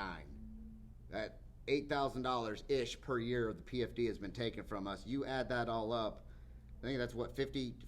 Math is never my strong suit. How $72,000, right? 9 times 8, yeah, $72,000 in the last few years they've taken from us. I'm not rich enough to wear a $2,000 difference for one person or a married family of 2 losing $4,000 a year. I'm not rich enough where that doesn't make a difference. It's ours. It belongs to us, not to the legislators, not to the overspending, not to the binding caucus, not to the lobbyists down there, not to the University of Alaska, right? You have Alaska. Okay? It belongs to us. If there's ever a chance to vote for the PFD, I will vote for full PFD. If it is not full PFD, I will not vote for it. I won't do it. If it's a half. Now, the problem, they're going to say, well, what are you going to do when you're the last vote and the vote is either they get a half PFD or we go back to the beginning? And I'd have to look at everything. There's a lot of factors I don't know. Just understand, I am pro-PFD. I am not rich enough not to be pro-PFD. Unfortunately, a lot of the legislators are. They have that money to where it doesn't affect them. We're talking about trips for my kids, things for my kids. It's for them. It's not just our money. I'd love it too. That instead of $1,000 right now, I'd rather have $3,000 in October because that's a new hunting rifle. Okay, that's some extra ammo. That's a new fishing rod for next year. Okay, that's the stuff you guys got to understand. It's not going to my second vacation home. It's not going to my sports car. I got rid of all that stuff. I didn't have a second vacation home. I did own 3 homes at one time. Got rid of them all. Got rid of my sports car. Changed it all. Living the simple life, but it affects us. So understand, I'm as pro PFD as you can get, and I will fight for it. I will fight for you. We've been robbed. People say that. I'm working on a thing. I will post it tomorrow. That hopefully I'll be the first one to do it, to fully understand how pro PFD I am. Before you start screaming on the comment section, you're not Alaskan. You've only been here 4 years. True. But I was well aware of the PFD actually before I even graduated high school. I understood the concept. I had a friend who was an Alaskan native. Looking back on it, not an Alaskan native, he was born in Alaska. Looking back on it, he didn't do it the right way. But that's a whole different story. And so just understand that. I am familiar with the process. I understand what the state has taken, what we've given up, and what the deal is. And that deal needs to be honored. We honor our deal. If we don't pay our taxes, we go to jail. If we don't pay our tickets, we go to jail. They stole our PFD, and then they took more per diem, living at home, working at home. So I'm going to throw it out there. Would you repeal, if you get there, as you being one of my constituents, me being one of your constituents, I would want you to repeal SB 26 if you go to Juneau, or when you go to Juneau. Would you give the audience and me a commitment that if you went to Juneau to get that repealed?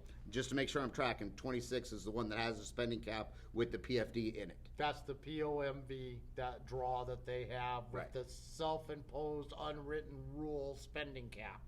Would I repeal SB 26? Yes. The yes or no questions are great. I like them. They're easy. So we're going to take this one step further. The House has passed 3 different bills. You got HB 300/306. I always throw out each individual bill number because it started out as HB 306, and then HB 300 was another version of that they ended up combining into one bill, which is HB 300. You got HCR 13, which is basically the constitutional version of making this a more formalized bill of how things are going to be. In a nutshell, what this bill is, and these bills are, is last year in October, the bicameral PFD group met in Anchorage, and they came up with 6 plans of the future of the PFD. Under every single one of their 6 plans, they showed the permanent fund would not be receiving any more inflation proofing, which if you've seen the legislators here recently, like Von Inhofe and Stedman and a few of the other legislators out there are all proudly announcing, we deposited $5 billion into the corpus to inflation-proof our permanent fund dividend. Ironically enough, they're returning the money that they were supposed to be inflation-proofing over the last 5 years back into the account. And they just chose not to do it until it became an issue.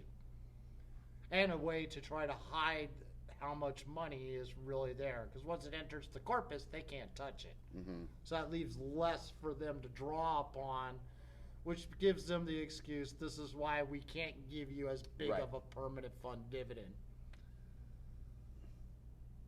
So with these 2 bills, HB 300, 306, and HCR 13, they used the 6 plans that they came out of the committee, and that's where these bills came from.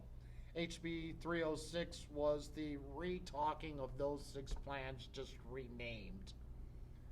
They came out with this handy-dandy little tool, and it's still up there, up and running to today. And it shows the POMV draw that they have.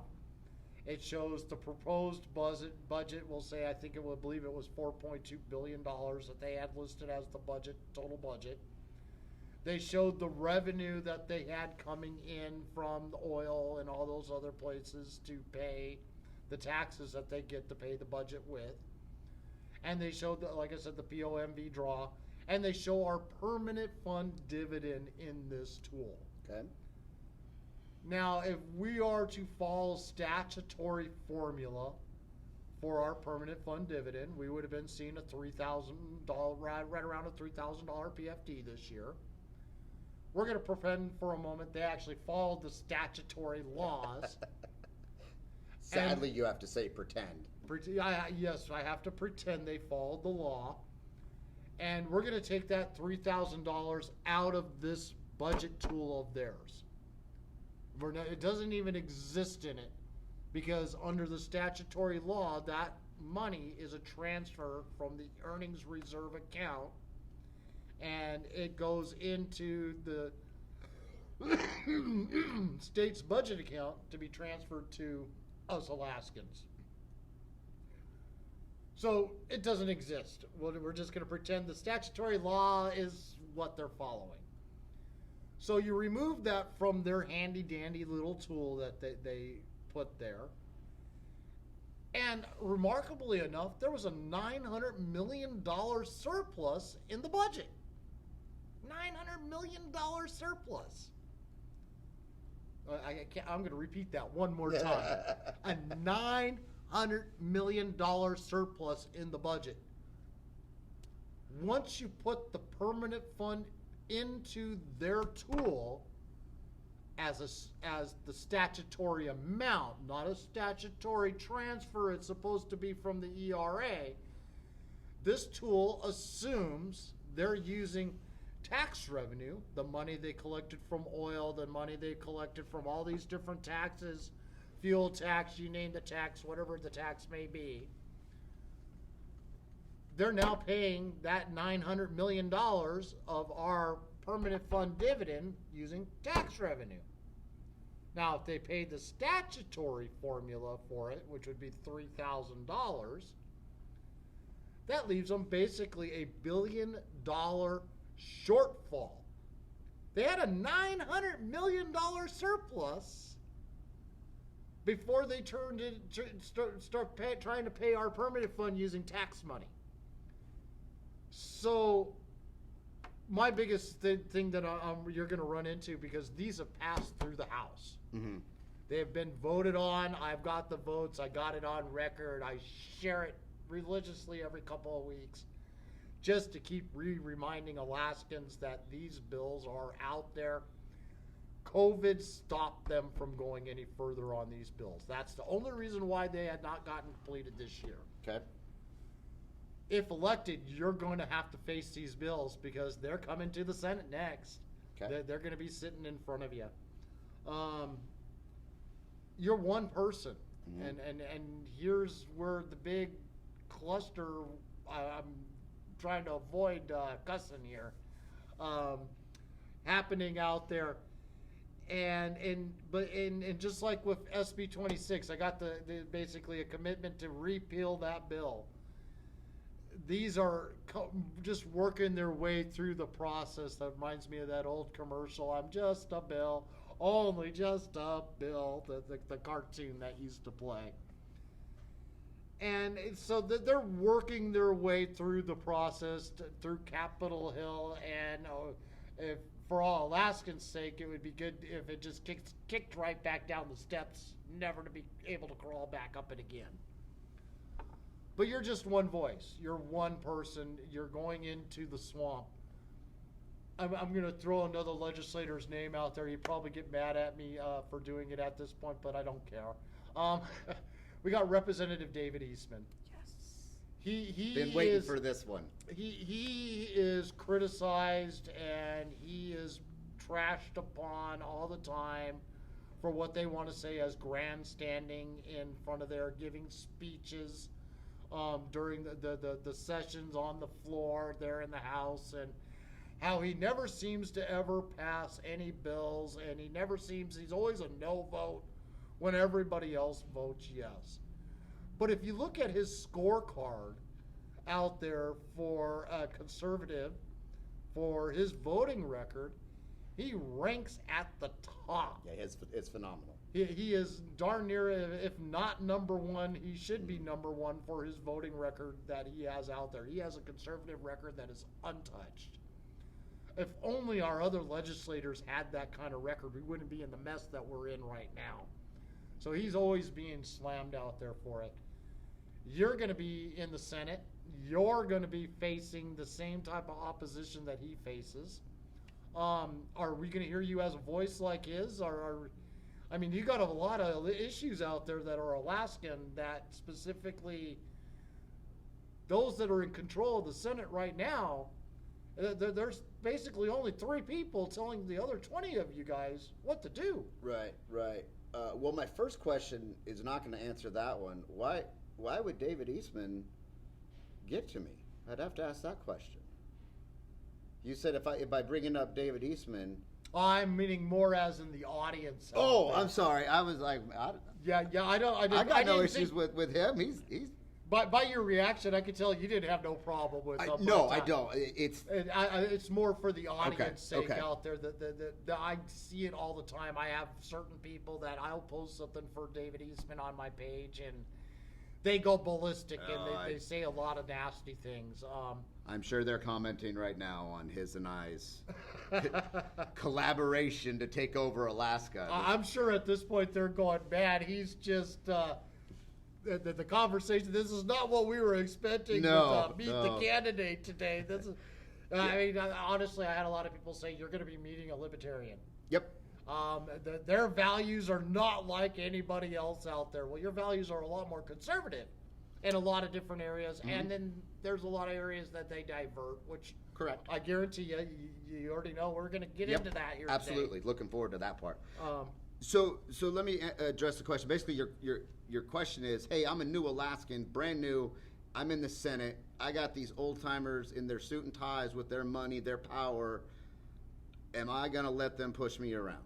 Yes. Is that kind of the essential? That's the essential. I mean, I'll bring up Senator Shower here for just a second. And he was less than a day or two in office. He got appointed his position the first time around because of a Me Too moment, which we'll go into here in a little while.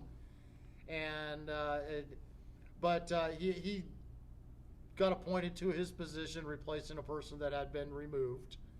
And he was in office less than a couple days, and he had to do a vote on the permanent fund dividend, and he had voted the wrong way. And it wasn't his fault. It was because those in control of the majority, those in control of the caucus, the binding caucus, said, this is how you are supposed to vote. I mean, they were playing upon his ignorance. Right. He didn't have the opportunity that you're getting right now to sit and discuss the issues that you're going to face when you get there. He walked into this cold and said, "Here you go," and it's like, So I got two answers to that. I got asked privately a couple weeks ago, what are you going to do on day one of the job? And I said, try to pick my wardrobe. They did not find the humor in that. I thought it was hilarious. If anybody says they're going to show up to any job day one and know exactly what's going on, I'm probably not going to hire them. Number two, I'm just going to be blunt. It's going to be on camera. It's going to be on the record. I could count, not on one hand, how many senators have addressed me directly and told me to stop running. It's happened. It has happened. Not just senators, people from the House, people from other people that were told by senators to tell me to drop out. I won't divulge. Well, let's be fair here. Why? I mean, I can answer that question for you very easily. It's not that you're a bad person. It's not that you couldn't do a good job there. What's their main fear that's going to happen right now? I can understand it. Their main fear is that I'm going to split the vote and cause the wrong person to be elected, in their opinion. Which, if that's who's elected, that's who's elected. And these people that have told me to drop out, and I've said, no, I'm in it. Am I in it to win it? Maybe. Am I in it to lose it? No, I can't lose. Because no matter what, I got off the couch instead of just complaining, and I'm trying to do it. I see a problem, and I'm trying to fix it. So with that, without being able to be bullied, without being able to be convinced right off the bat to back out, even when I don't know in the beginning, I didn't know binding caucus and this, I don't know. I'm brand new, but I'm learning. I've from the me today from the day I decided to throw the hat in June 3rd, totally different people. So am I going to let them bully me? No. I've had 4-star generals try to bully me. I've had E9s try to bully me. It doesn't work. Army people, Special Forces people, it doesn't work. I know that sounds arrogant, but I have no qualms standing up and just saying that's wrong. That's wrong. This is what I'm going to do. Now, tricks and charades and all that, I'll do my best to look for it. I know the binding caucus, well aware of that, so I can be more informed if they're trying to get me to, oh, this is just a paper that you sign upon entrance, and it's actually the binding caucus. Like that kind of trickery won't work. Did I answer the question? Pretty much. Okay, good. So we're going to expand upon that a little bit in a different direction, but kind of it rolls right into it. Okay. COVID-19 this year, vote by mail is being pushed out there, the absentee ballots. Mm-hmm. I know of certain legislators right now that are sending their constituents with their representative mailing titles, absentee ballots, asking them to fill them out to vote this year. It's a way of campaigning illegally in my book. I've got documented pictures, which anybody out there in the audience is wondering where I'm coming up with this. I have constituents out there that have sent me pictures of their absentee ballot that has been sent in the mail from certain legislators that are in office right now, asking them to fill it out to vote by mail this year. It's very unethical, if not illegal, to be doing what they're doing. Yeah. And I will be posting this as part of my felons that are voting, the corruption in our government that I've been exposing, the series that I'm working on at the moment. Another thing is working its way through right now, and us Alaskans get to vote on it on November 3rd, which will be the jungle primaries. Mail-in voting and ranked choice voting. So are you familiar with what a jungle primary is? I looked it up. Jungles where there's 4, right? No. There's multiple. There's multiple. Yeah, jungle is multiple. We could have 10 candidates running for the same position. In the general, not the primary. In the primaries only. General election would go back to normal type elections, which is basically a jungle all on its own. Am I getting them backwards? Which one comes first? Primaries. Primaries are first, general is Yeah, second. so the primary would be, and then it would make the general a jungle. No, just the primaries. Okay. Okay, let me spell it out so that we're both on the same Yeah. page here. Jungle primaries means there are no parties. Okay. So you, a Republican, a Libertarian, an Independent, a Democrat are all running in the race. There's 10 of you. There's 2 of each one, so to speak, and who knows, we've got a couple that are undeclared that are running also. So you all are in this race, and because there are no parties, everybody that is voting in the primaries can choose anybody they want to vote for. Mm-hmm. So that's right, and then the top 4 go on to the correct. general. Whoever gets 50% plus 1, 51%, moves on to the general elections. So let's say there was 4 Republicans, 2 Libertarians, and 4 Democrats. Mm-hmm. So you got a total of 10 people running there. And because there are no parties, everybody out there says we're going to vote for one of the Libertarians gets a 51%, and the other 3 that get 51% are Democrats. Okay. Not a single Republican got enough votes to be able to move on to the general election. So now we're into the general election, and we have 3 Democrats and 1 Libertarian now running in that race. Mm-hmm. Because like myself, I'm undeclared.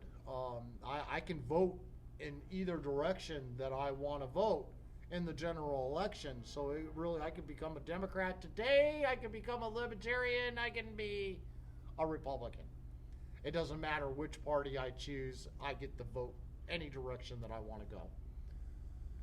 So I go in there, and normally I would vote on the conservative side of things. Well, as a Libertarian, you're the closest that I have in the conservative party that I would normally vote for. Can I take that as a commitment? I commit to nobody. That's why I'm undeclared. But nice try, Thank you. And so, I'm just saying that, values, I would probably lean more towards you than I would for the other three Democrats. Okay. But let's look at this more on a state level. We've got basically 50 positions this year that are being voted on.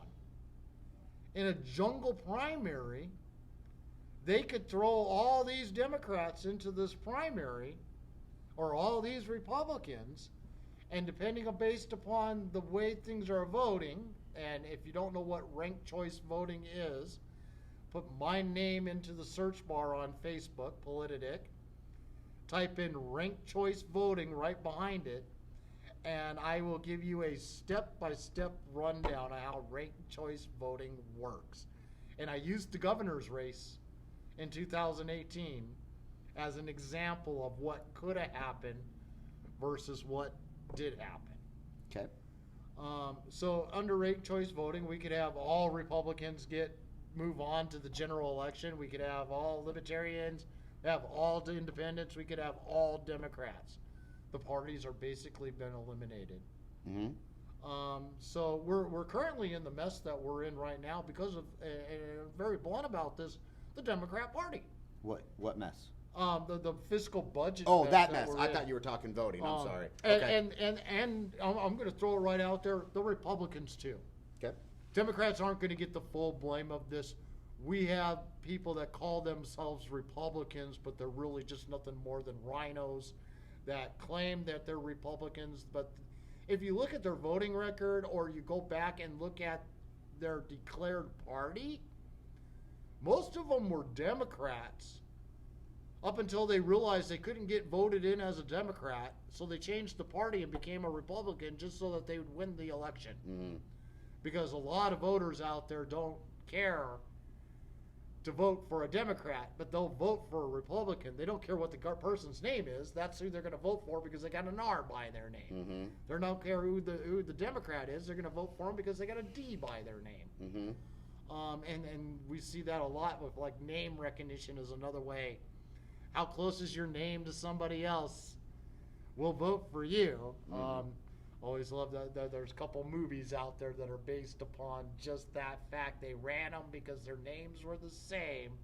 They just never showed the picture of who the candidate was, Mm-hmm. so everybody thought they were voting for that old incumbent that's been there for eons. So we've got the jungle primaries that we're all going to get to vote on here in November. That, and we got vote yes on one, which is the other ballot initiative, which is the oil taxes that we have out there for the oil companies. Both of these ballot initiatives are in November. I want to know how you're going to vote for both of them. Okay. Are we going to talk about mail-in voting? Well, mail-in voting. You brought it up, so I just want to make sure we cover it. Mail-in voting is going right along with the jungle primaries because that's what they want to do with it. Yeah, and let me just state, I'm against mail-in voting.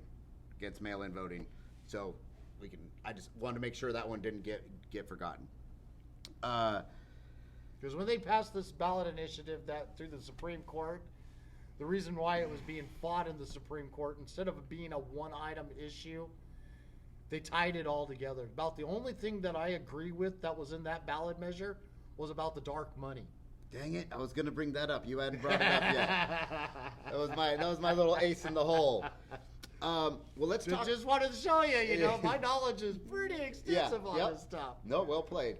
Let's talk oil. That's the Fair Share Act, right? Fair Share Act, yes. Okay, so basically, if off the cuff, if I recall, the purpose of that is to increase the taxes on oil above a certain threshold. I forget what it is, and it's a high threshold. But once you get to that threshold, you're one of those. I think it's 4 companies. They increase the taxes 150 to 300%. Right? I think I got those numbers right, off memory. But essentially, the Fair Share Act is an increase on taxes on oil companies. Well, it would be the tax credits that they get. So when oil prices reaches a certain point, they get no breaks in the taxes. They're paying full price. Right. Well, and oil drops down to a certain level. Like right now, it's at $40 a barrel. So instead of spending $10 per gallon, we'll just kind of make this simplified as possible. Instead of paying $10 per gallon, they're only going to pay $8 because they're not making as much money for having it pumped down the pipeline.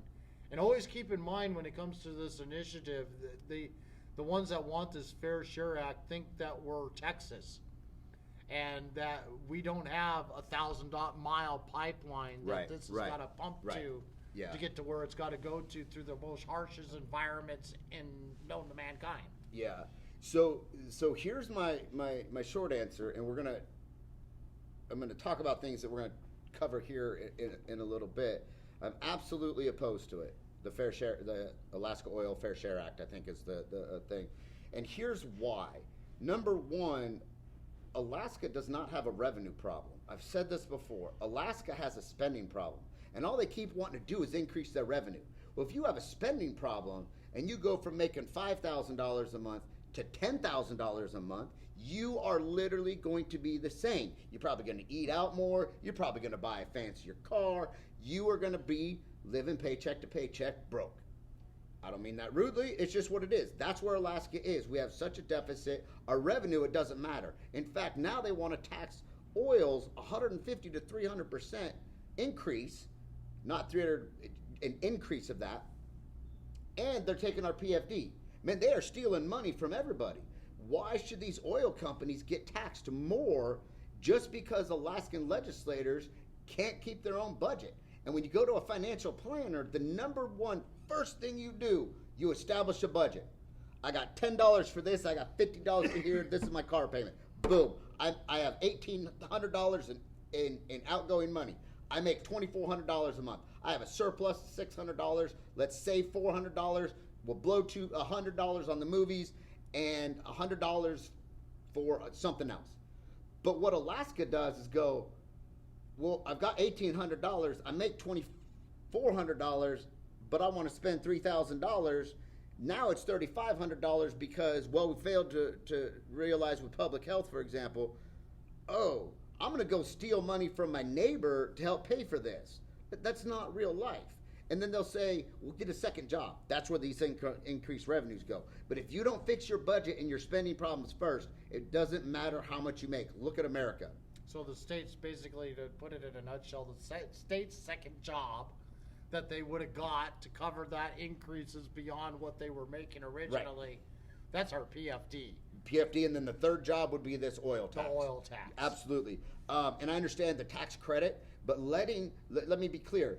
Letting a person keep more of their money is not stealing from the government. What it is doing, though, is not letting the government steal from you. Taxing you guys to pay for their wasted spending is stealing. Taking your PFD is stealing. They can call it tax credits. They can do all this, which we've learned already, is fancy talk for we're stealing your stuff. No different than if they just came out and said, hey, we're broke as a state. Give me your Roth IRA. No different. Legally, the PFD is ours. Legally, that money belongs to the oil field. The state's not doing anything. They're not pumping the oil, working the 2-week shifts up there. Yes, the minimal rights, I understand how all that works. But no, I won't be voting yes on that. I will absolutely 110% be voting no. Okay. Jungle voting. Here's the thing. As a libertarian, we are anti-party. We really are. We're kind of not anti-party. We're kind of the anti-party. For so long, we've dealt with the duopoly of red versus blue. And I was red for a long time. In the military, I didn't know libertarians exist. Then all of a sudden I kind of started to grow, develop. Hey, I realized I can actually talk about my president in a bad way now, because when you're in the military, you can't. So I grew politically, and I reached out. I actually tried to, I was kind of given misinformation. I tried to run undeclared, but they were like, oh, it's the same thing. And I was like, okay, sure. I've heard of them. So I reached out to the Libertarian Party. They interviewed me. I had to write a whole thing on the platform, where I stood, where I agreed, where I disagreed, why this and all that. And the point that I'm getting at is, it's not red and blue. It's people. This whole reason that we have the binding caucus is the duopoly. It's Republicans versus Democrats. It's not Republicans and Democrats for the people. That's why I'm here, because I'm for the people. I don't care about this other nonsense. I don't. I want to make the changes that's going to better Alaska. And don't tell me I've only been here 4 years, because the people that have been here longer, the people that have been in the legislature for so long, been part of that duopoly, they are killing us as a state. They got us here, and I get to be the one to fix it. And I've got some great ideas to do it. So am I going to vote yes on the junk of voting? Absolutely. 2 reasons. Number 1, everybody should be entitled to vote for whom they want to.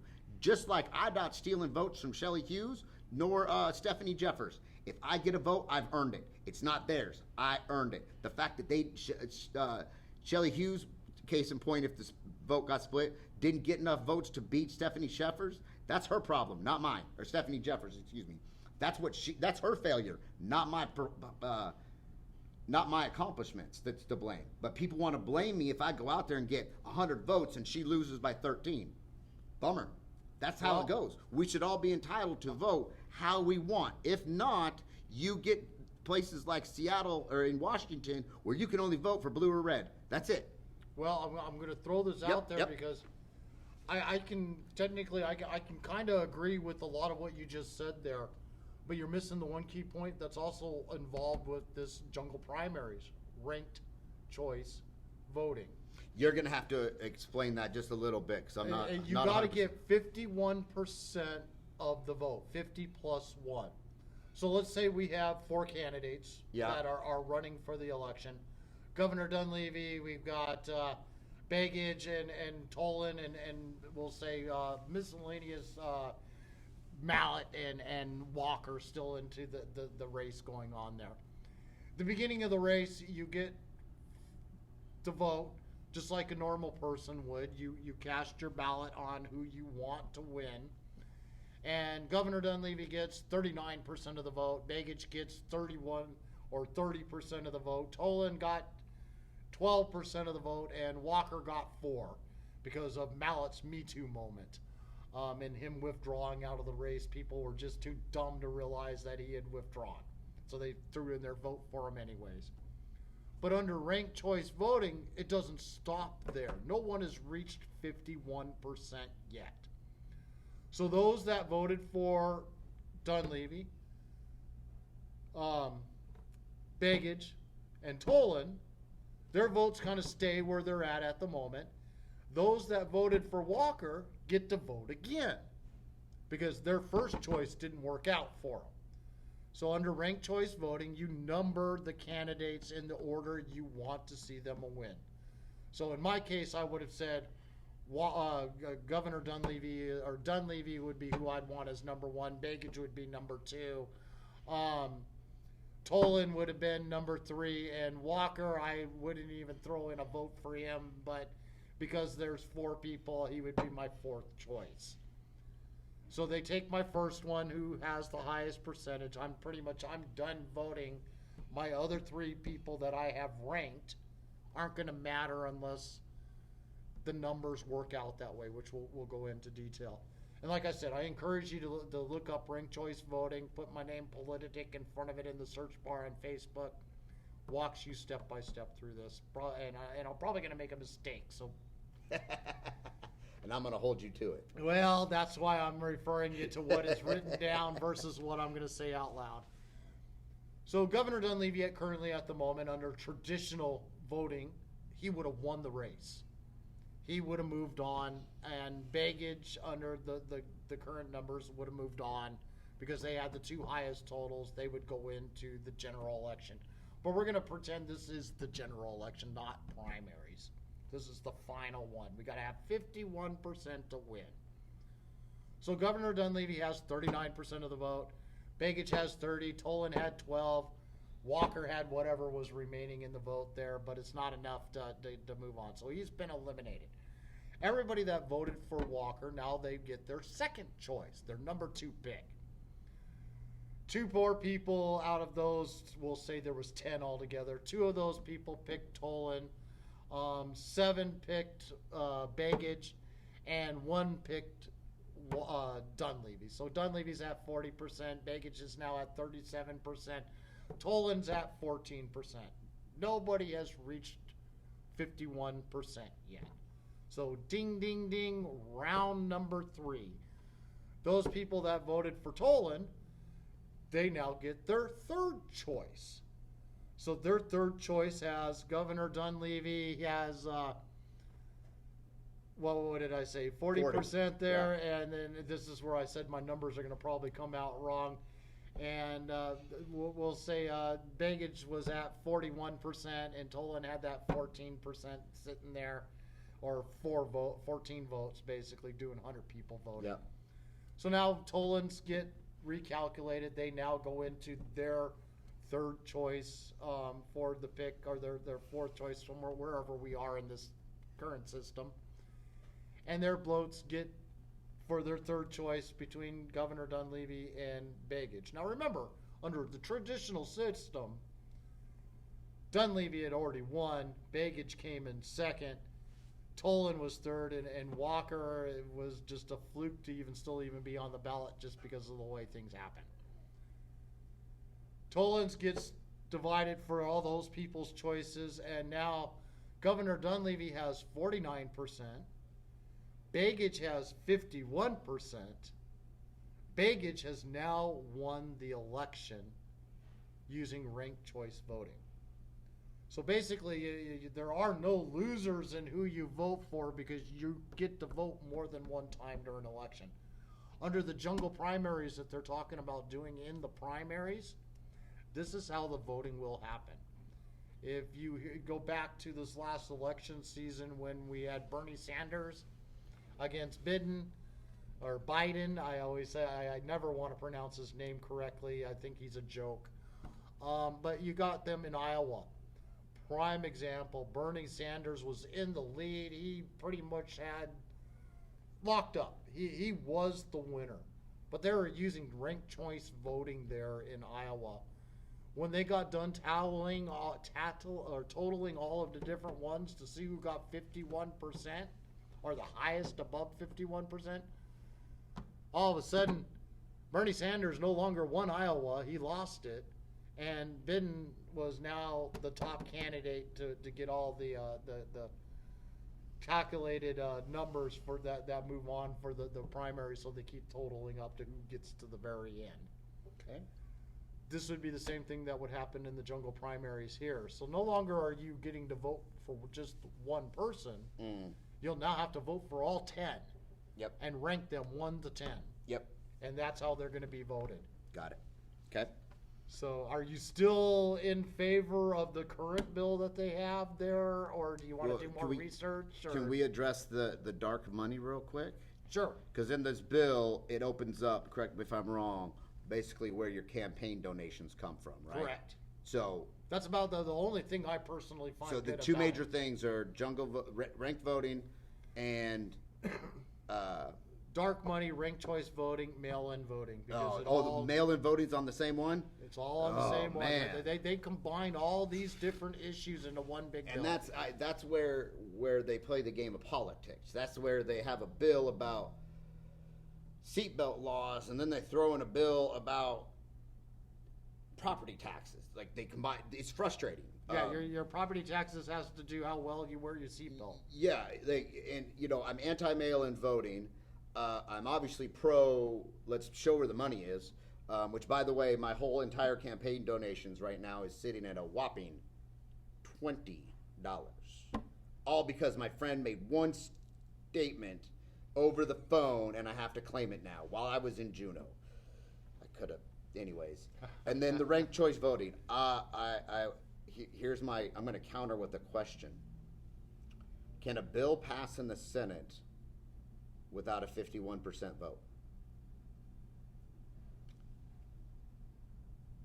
Well, it has to have, it depends on where the vote is, but no, never.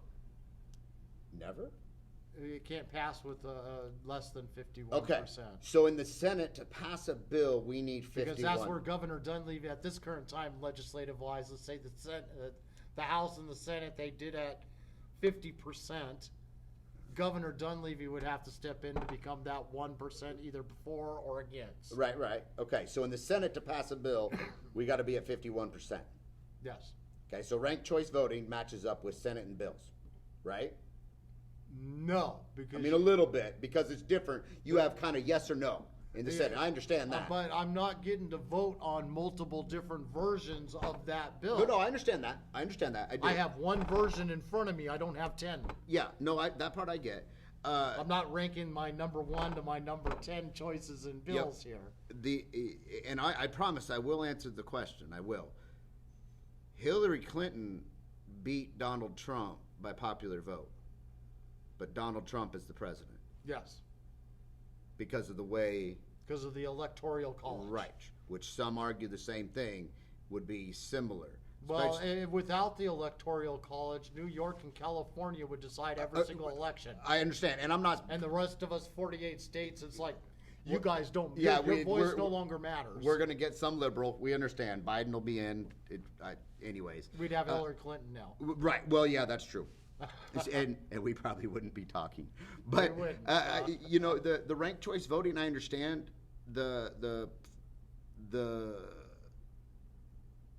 apprehension of it. I do. I understand the apprehension, but I've done enough similar things where I also understand how that's not necessarily a bad thing.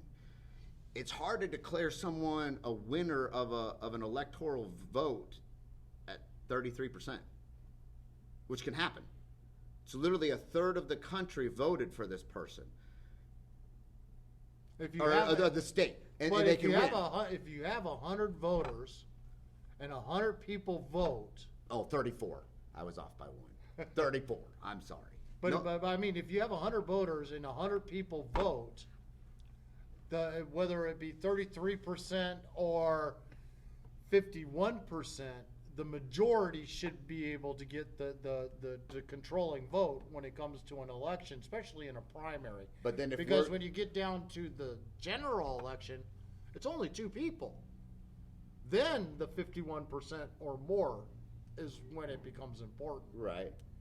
So you just told me that you need to be just the majority to win, but then you are pro-electoral college. It's hard to be pro-electoral college and anti-jungle voting because they're very, very similar. They win 4 votes over here. Same thing over here. They win votes by ranking them. I'm personally against the jungle because it eliminates the parties. Which I'm for.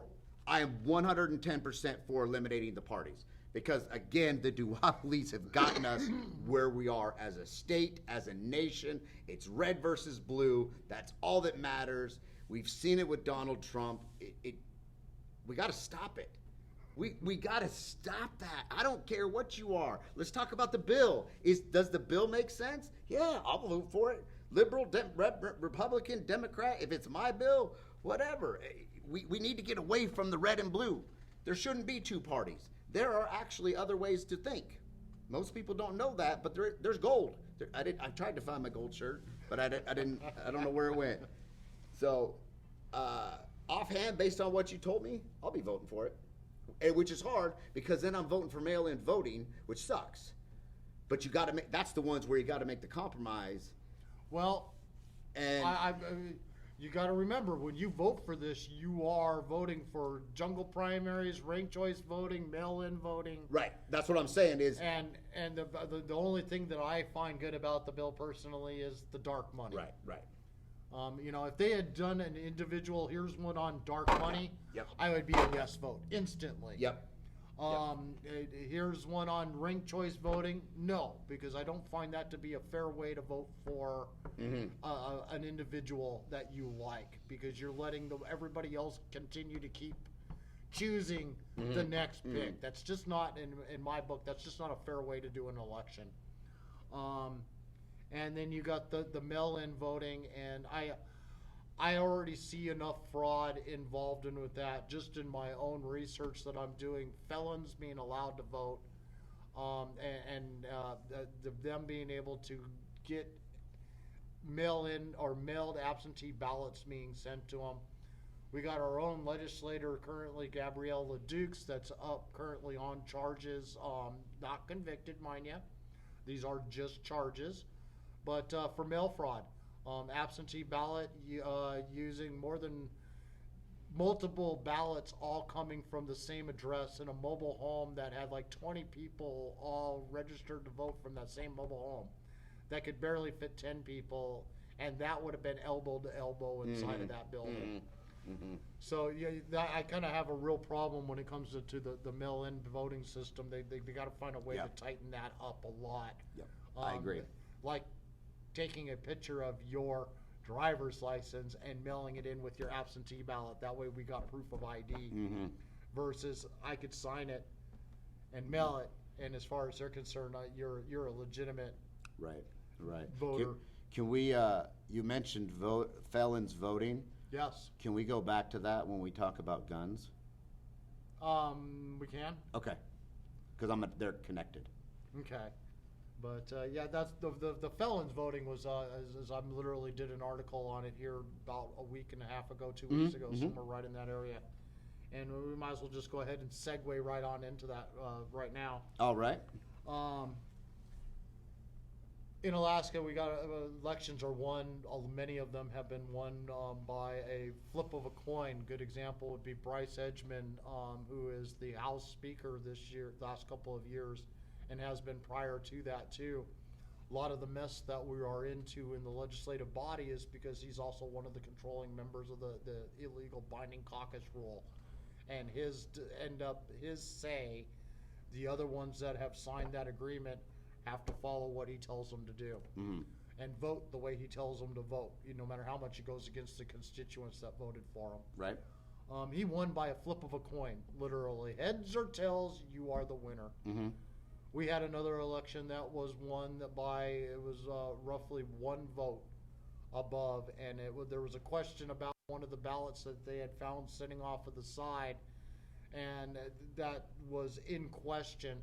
And if it would have been accepted, this other person would have won versus the one that did win. But it got rejected, so it was no longer gotten to instead of being the coin flip, they won by one vote. This is the same year that they had done an investigation because George Rauscher, one of our representatives out there, had found out that felons were voting in our elections. And these are felons that have been convicted of crimes like pedophile and things like that, the most heinous of things that you could possibly ever think of to have happen out there.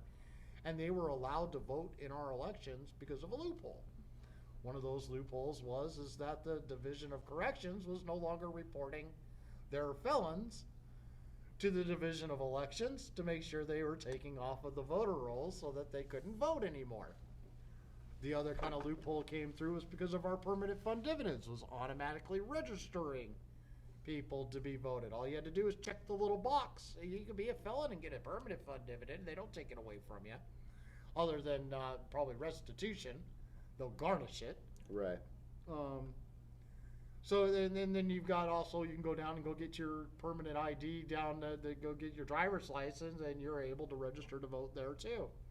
All three of these don't quite have necessarily the checks and balances there. You're trusting the individual that's filling this stuff out to be honest, to say, I'm not legal to vote. They don't check that box. They don't get themselves registered to vote. Well, Rauscher had found out in 2017, we're in the 2018 election at this point, and he found out that there was a felon that had voted in his district. And so it got him to perform an investigation, and there's very little written about it, and that I was able to discover in my research. There was only a few select news outlets that had even covered that it was going on at that particular time. And a good portion of the felons, from my understanding, had been removed from the voting record here in Alaska so that they couldn't vote. The one person that I had tracked down that I knew that was a registered felon, was a pedophile, had no legal rights to be able to vote in our Alaskan elections, had been voting since 2009 all the way through 2017.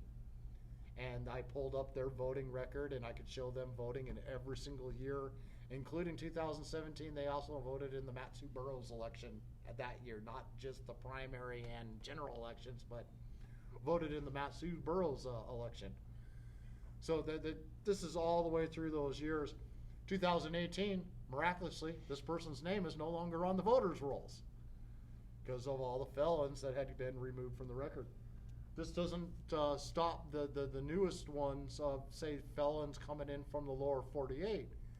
Nowhere could I find anything that says that our Division of Corrections or out-of-state Division of Corrections they're even searching out-of-state correction facilities if these people have a felony on their record, and are they allowed to vote in our Alaskan elections. So there's nothing to say that there's not a lot more fraud going on that we just haven't uncovered or just not aware of yet. I have yet to have a legislator correct me on this particular issue. In fact, I will honestly say that it was a good collaboration of many different people out there that put this article together. So we got the issues of elections being won by a flip of a coin, by one vote, illegal votes, illegal ballots being cast through absentee, which brings up why you are probably mail-in ballots happening out there. It's just too easy to do a group thing, to get a bunch of people all together in one room when they get their absentee ballots or mail-in ballot, and they all go and sit in one room and fill it out. They got 50 people all filling out. Okay, but number 1, box A. Number 2, box C. You know, and they're all putting in the exact same vote all the way down. They've got the group thing going on there, especially for the ignorant voters out there that believe or trust the person that's telling them how to vote, which is where I find it really dangerous. And I brought it up with another interview about domestic violence in the state. We're number 1 in the nation. Mm-hmm. Who's to say that where this violence is going on, they're not getting their ballots and they're being told how to vote? Mm-hmm. This is where the ballot box, where you go in and you vote and you're the one and only person in that box doing the voting. This is the one time you could break away and actually say, I can do what I want, mm-hmm. vote the way I want to vote without the influence of somebody else out there. Being the state that we are, who's to say that these people are not being forced to vote a certain way? Mm-hmm. I might be stretching here with my assumption, but I don't think I am. I would agree with you. So it kind of goes into the several different items that we would normally talk about is gun rights. You wanted to bring that up into the discussion of when it comes to this issue. So okay, so let me tie it in together for me for what you mean. Where do you stand on gun rights first? Where do I stand on gun rights? I feel that every single person should have an M1A1 Abrams tank in their driveway. They should have an F-22 at the airport and a battleship in the fully automatic 100 cal. You notice there's nothing above 50 cal. There's a reason. Anything that requires a tax stamp, that tax stamp needs to go. In fact, really, the ATF needs to go. They're, part of their job is background checks. On average, they do about 70,000 background checks that come back in a denial every single year. That's 70,000 felonies, because if it's denied, it's a felony. Then that means they lied on their ATF form 4473, which is another felony. So they lied to submit the background check. Background check came back negative. That's a double lie. That's a double felony. They average about 40 prosecutions out of 70,000. So we have these gun rights, these gun bills, these laws, this whole organization, and they're useless. The other thing is, I have had guns my entire life. I've never shot somebody. I've never accidentally shot an animal. I've never had an accidental discharge. Not everybody can say that. I've had my guns in plenty of non-pleasant situations. I've never shot somebody. I can't say I've never pulled my gun. I can't. That question has been a question. I have absolutely pulled my gun. If I need to, I will. It is there for my protection. And remember, my locked door is there for your protection, not mine. So I think gun rights need to be restored. But I understand it's a federal issue. One of the bills that I would love to pass and introduce right off the bat is concealed carry for 18-year-olds. They're old enough to die for their country. They're old enough to carry a gun because they're going to carry a gun for their country, a whole lot bigger than the guns we can legally buy now. So I'm pro-gun. The other thing I'm pro-gun about and pro-voting for is when it comes to felons. When a felon has served their time, and the debate about whether still on probation, I could go either way as kind of a compromise. I would say if you're out of jail, you're able to buy a gun, because if you're not able to own a gun and you're a safety hazard, why are you not still in jail? But once you're released, you are no longer a hazard. You do have to follow probation, but why can't you vote when you're on probation? Why are we stripping felons of all these things? And the answer that everybody gives is because they're just going to vote Democrat. So, if they vote for what they want, why are they stripped of their rights? You know, where does it say that, like, why are we doing these unconstitutional things? It doesn't say in the Constitution, if you commit a felony. I know literally a guy who committed forgery 20 years ago, still can't buy a firearm. Forgery. Where's that in the Constitution? It's not. They need their rights back too. Part of why, and I've spoken to multiple felons, unfortunately I've had too many in my life, that part of the reason they are the way they are now is because they feel like they're still a subpar citizen. Even though they've physically paid their due in prison time, they've financially paid their dues by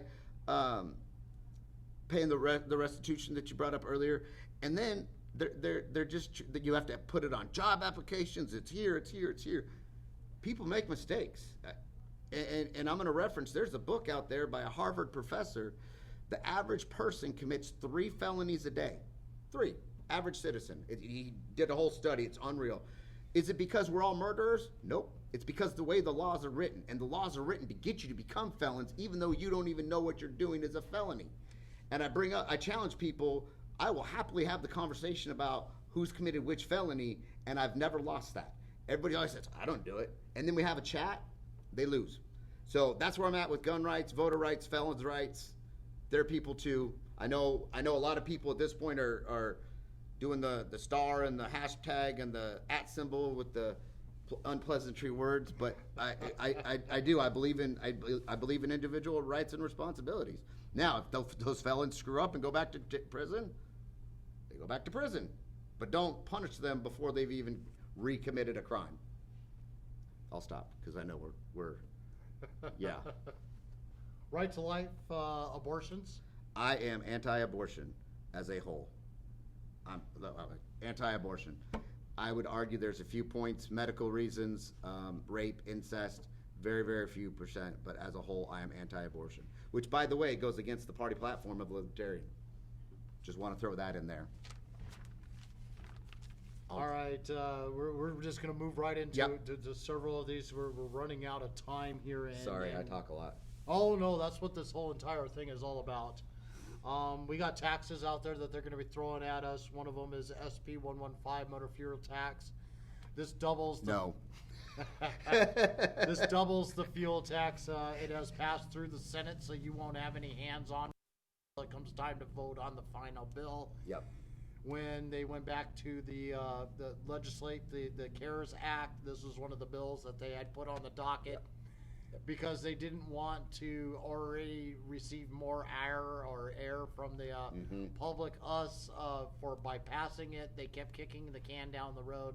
It is guaranteed number 1 on the docket the next time they go in. This falls right in line with HB 300, 306, and HCR 13. These are bills that are going to be there. And if I could just say real quick, I know we're trying to go quick. I'm anti-state sales tax. I'm anti-state income tax. I'm anti-marine tax. Anti-property tax, anti-gun tax, what other taxes we got up in here? Sin tax, alcohol tax, cigarette tax. I'm anti. If the word tax is in it, there's a 99% chance I'm going to say I'm anti. That should sum up a few. All right, resources, mineral, timber, fishing, oil, And the last one, PFD, because every mineral that we have out there, a portion of their funding that they put out through our revenue comes in every year. That goes directly deposited into our permanent fund dividend. Where do you stand on resources in Alaska? Well, ultimately, I think you're kind of asking about Pebble Creek Mine. You could have Pebble, you could have Anwar. I'm not familiar with Anwar. Anwar is the oil reserve, the 50-50 split with our federal government. That's right. Governor Dunleavy had just, or not Governor, but President Trump had worked so hard and right. Been trying to get opened up for the last 30-some plus years. Yeah. So I'm pretty pro finding revenue like that. Pebble Creek Mine, definitely an advocate. Are there rules and regulations that need to be put in place should a Valdez incident happen? Yes, 110%. Should that money be in reserve before they start doing anything? Yes. Other than that, drill, pump away. The one that I'm not that way is fishing. I think we need to reduce our commercial fishing only because it's a renewable resource that is not renewing anymore. We've lost king salmon runs. Our sockeye runs are dwindling. It's happening, and I'm not going to blame commercial fishing, sport fishing, guide fishing, dip netting, anything. We are where we are, but that whole thing is kind of plummeting, with the exception of pink salmon. They're everywhere. Ugh. Moving on to we're getting down to the last couple of things here, but the big one. Do you have a criminal record? And I'm bringing this up because, and we'll make this as quickly as possible. Governor Dunleavy had 2 appointments that he was looking for to be able to have brought into this last past year. We got John Francis, who was called the Ghost Hunter. He had his own little episode doing the ghost hunting out there. Look it up. He pulls right up within a heartbeat out there if you Google it. But that wasn't the reason why, even though they made a lot of fun of him about that career, part of his career, that was not why he got rejected ultimately in the end. It was from a criminal record that was 37 years old. Mm-hmm. Under law, when they fill out their stuff that goes through the committee hearings to be appointed or not, they are required by law that they have to list any felony that is 10 years old, or any time within the last 10 years, or a misdemeanor that's been in the last 5 years. He was rejected for something that happened 37 years ago. He's never had a crime since that one incident that had occurred back then. Perfectly clean record. Mm-hmm. He's been a good guy ever since. As you were just advocating, for voters' rights for felons and stuff like that. That he was being convicted for something that was so long ago that most people wouldn't even consider noteworthy. But because of the way politics are now today, mm-hmm. they used it against him. Mm-hmm. Another one is Carl Johnstone. He was also going for another appointed position within for the governor of Alaska. All of a sudden, we got the Me Too movement stepped into the picture. And Ivy Spinansholz got up on her pedestal, and for some reason, and the only way I can describe it is there's this magical unicorn that flew in from Venus. They came and landed up next to her, whispered in her ear that Johnstone had a Me Too moment in his life that we are going to capitalize upon and say that we are going to make sure he does not get voted to this position because of it. Mm-hmm. Unlike the Brett Kavanaugh incident, he never got to meet his accuser. He never got to find out what this supposed Me Too was. For all we know, it was he did nothing more than he went like this and smiled at the wrong person. That's mm-hmm. the Me Too moment that he's accused of doing. Mm-hmm. And so this is not just a limited circumstance when it comes to the Me Too inside of there. We've got Representative Dean Westlake, which was a Democrat. He was brought up on harassment charges. But these charges were filed and placed within our branch in the House. They knew about this darn well for almost a year, and it never came to light until a press person had gotten a hold of the information and brought it to the public's attention. But he was allowed to continue his duties while there for darn near a year before any big issue came of this. We've got Representative Zach Frangler, another Democrat.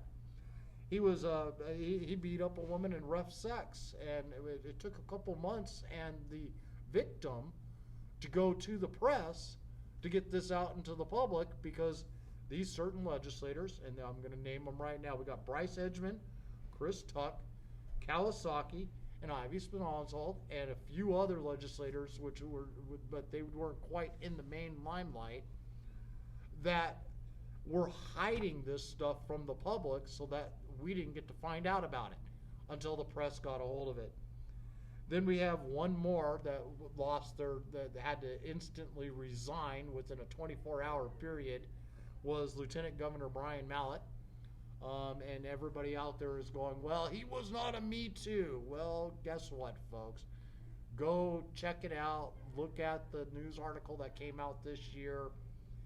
There was an internal letter between his wife and himself that was done through government channels that very much implied that he resigned overnight because of a Me Too incident that nobody wanted to make public.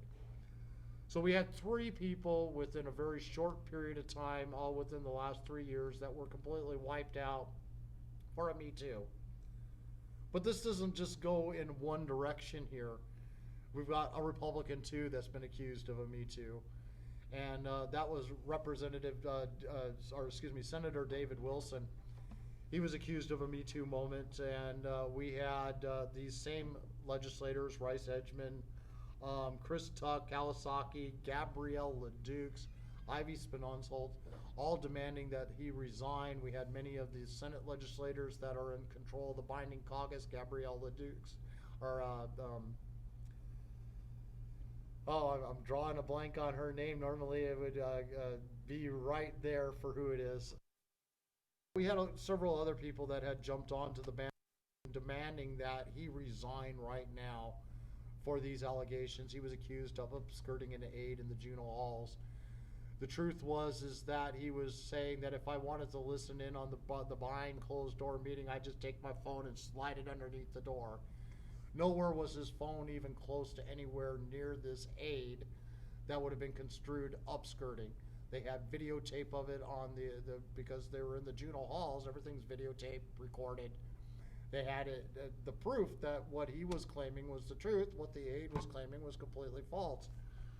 But the aforementioned legislators decided to keep this information hidden. They would refuse to release the tape. So David Wilson went to the press and made a big issue out of it. And due to the press's push that they should have been doing since day one to get to the truth, they decided to back off and says, oh yeah, you're right. They never did show the tape, but said, oh yeah, you're right. What you said, Mr. Wilson, is completely correct. But because he went to the press to prove that he was innocent, they brought him up on ethic charges and found him guilty of ethic violations for going to the press to say that he was innocent. So here we have the legislative body that says that they're there for the people, that are protecting people that have committed Me Too's, so that and I see it as nothing more than this was leverage as blackmail to use to get them to vote the way they wanted them to vote. And then here's a legislator at the time that was not quite playing ball with them. We put him in a position to where this had happened. Well, lo and behold, you look at his record the next couple of years after that, his record kind of towed the line of those same people that were accusing him, demanding that he resign, where he was kind of pretty much against what they were doing prior to that. Blackmail, extortion, however you want to look at it, these kind of things happen, and this is politics, dirty politics. So, I got to ask, because you're going to go to Juneau. If you go to Juneau, or as you're running right now, press is not, and then the other parties out there are not going to hesitate. Do you got a criminal record that you would like to let people know? Get the dirt out on the table right now? A Me Too that we may not know about? I'm going to turn around so I can face the camera. There's a thing right now where I'm being accused of not being able to own a firearm, not being able to purchase a firearm. I have a criminal record. I'm a felon. I'm a drug dealer. let me think of some other ones. And then there's a police report from May 31st. Incident type says assist public. Incident status closed, non-criminal. Literally, it was a report that at some point, one person said September, one person said it was between last summer and June, so dang near a year, I had sex with somebody. Sex. Accused. Didn't happen. Wife lives with me. We live together. That is the only supposed thing out there. I say supposed. People have started playing dirty politics right out the gate. I've got OCS showing up my door. I've got people thinking from when I was getting divorced almost 20 years ago that my lawyer is somehow involved in this, and then they pull up restraining orders, which I filed every single restraining order against my ex-wife. I'm open about the fact that my son's mother was a not pleasant woman. She is a felon. She's done 3 stints in rehab. She has not had a single ounce of custody of her son in 9 years. When you talk about felonies, between her boyfriend, and her boyfriend's brother, they've literally covered it all, to include kidnapping and murder. So do I have a criminal record? Let's find out. June 1st, I bought a firearm. If I was under investigation, that background check shouldn't have gone through, correct? It's instant. They put you in the system. There's an open investigation.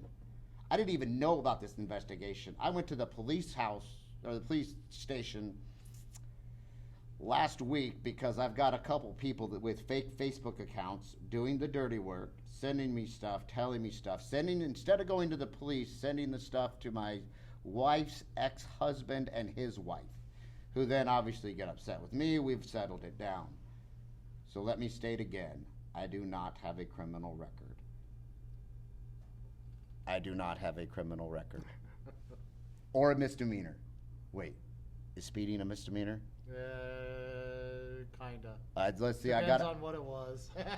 Well, yeah. I guess technically I got. Most of it's points off of your driver's license. Yeah. It's not a misdemeanor. I got caught doing 100 in a 65. Yeah, no, that's usually, like I said, it's more or less it's just points off of your driver's license. Misdemeanor would be is that you're doing it while drinking. Yeah, no.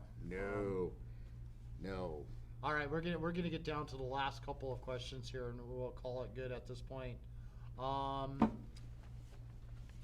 What or why should anyone vote for you over your competitors? That's a great question. First thing is here, I am not in this for the Senate. I'm not in this to fill a seat. I'm not in this for a job. I am in this to fix Alaska for my grandchildren. Not just my children, my grandchildren. I want to sit on the same house, the same deck, when the grandkids come back from a suicide run on the Russian with hopefully 18 fish, because maybe we'll get the fish back up there. I bring a different set of ideas. Some people that are running, I'm not going to say who, have a voting record that doesn't match what they say. I don't have a voting record as far as being in legislature. In fact, they're going to say, oh, he doesn't vote. I voted for Donald Trump last election. Will I be voting for him again? No. I'm voting for Joe Jorgensen. #VoteGold. I didn't have enough information. I did not, when I was a Republican, I did not vote for John McCain or Mitt Romney. I abstained from voting. I didn't like their platform. I didn't like what they believed in, which is part of the reason I'm here in the Libertarian Party. I'm pro-veteran, and people will say, so are they. Well, there's bills that are being passed or being brought up that are not pro-veteran. I'm pro-LGBTQ. Same thing. Bills that are being addressed that are denying people rights. I am pro-freedom. I don't want to make laws. I want to take the laws away. I hate these laws. I do. I hate speeding tickets. I hate the fact that I have to park the one way. I hate the fact that police can park another. That's why I'm different. I bring a new attitude. I'm not one to be bullied. I'm not here to win. I'm here to win. but I'm not here to raise $100,000 on campaign money during COVID just to beat this new guy who's technically not even Alaskan according to people. Somebody tell me the yearly requirement, because I don't know. I got here, parked my truck, and was fishing within 3 hours of me getting to Alaska, and that was after driving from Wichita, Kansas. I hunt and fish. I am Alaskan. I believe in it. I want to make it better. I want it for the long term, and I have a couple people. I'm only in it for 2 terms. That's it. If I win back to back, I'm out. I'm done. I'm passing the baton. You don't have to worry about that. I'll get it notarized. I'll put it in public. I don't care. I don't like work. I don't work right now. I'm a stay-at-home dad that hunts and fishes. So this is not something for the wrong reasons. I'm doing it for the right reasons. And I think that's the short of it. I mean, I could go on all day long. That's great. You know. And the one page I never flipped earlier. Ooh, we got a curveball. I've got the curveball question. I always got to throw these out there. All right. At least one to everybody. Okay. You are in the Libertarian Party. Yes. And Libertarians believe in legalizing all drugs. Yep. They believe in legalizing prostitution. Mm-hmm. We have some of the worst statistics in the United States here in Alaska when it comes to domestic violence, which Mm-hmm. seems to fall right in line with drugs and not necessarily prostitution, but we do have a very high trafficking problem here in Alaska, sex Mhm. trafficking problem. So Mhm. that's the reason why I'm going to lump that right in with the prostitution. Fair. So where do you stand on this, and do you have any intentions or plans of introducing any bills to try to legalize either one of these or both of them? Yes. No, seriously, I am absolutely 110% pro decriminalization of drugs. The second you start blaming drugs for your behavior, people have lost accountability. We need to get back to that accountability. There's a lot of people that do drugs that their only crime is doing drugs. They make crimes so people go to jail, become criminals, pay the money. We have a prison system, blah, blah, blah, blah, blah. It goes down the list. Drugs are not the problem. The only thing that I would push right now is the legalization of marijuana for 18-year-olds. Own a gun and pro weed if you could die for your country. That's the only one I would push. Legalize prostitution, I'm absolutely for. What people want to say, it's my body, my choice. I believe in that with one exception, abortion, because it's not their body, it's another body. That's a whole different conversation that we already had. Human trafficking or sex trafficking and domestic violence and sexual assaults in this nation is, I think it's in this state is 4 times the national average. Here's the problem. You know what the budget is for sexual assault victims every year? Do you? Nope. It's under $1 million. Under $1 million for the state for all the sexual assault victims. That includes funding for the police, AST. That includes funding for rape kits. That includes treatment for anything. If you're a victim of a sexual assault, you're going to need some treatment for a while, possibly medications, maybe even to move. We got to pay for that. We should be paying for those things. They're the victims. Okay? They are. Not the oil companies that we want to steal taxes from. These sexual assault victims. Not a prostitute who just says, hey, I'm pretty good at sex. I want to make some money. Okay? So what if they do drugs and have sex? That's their choice. I don't agree with.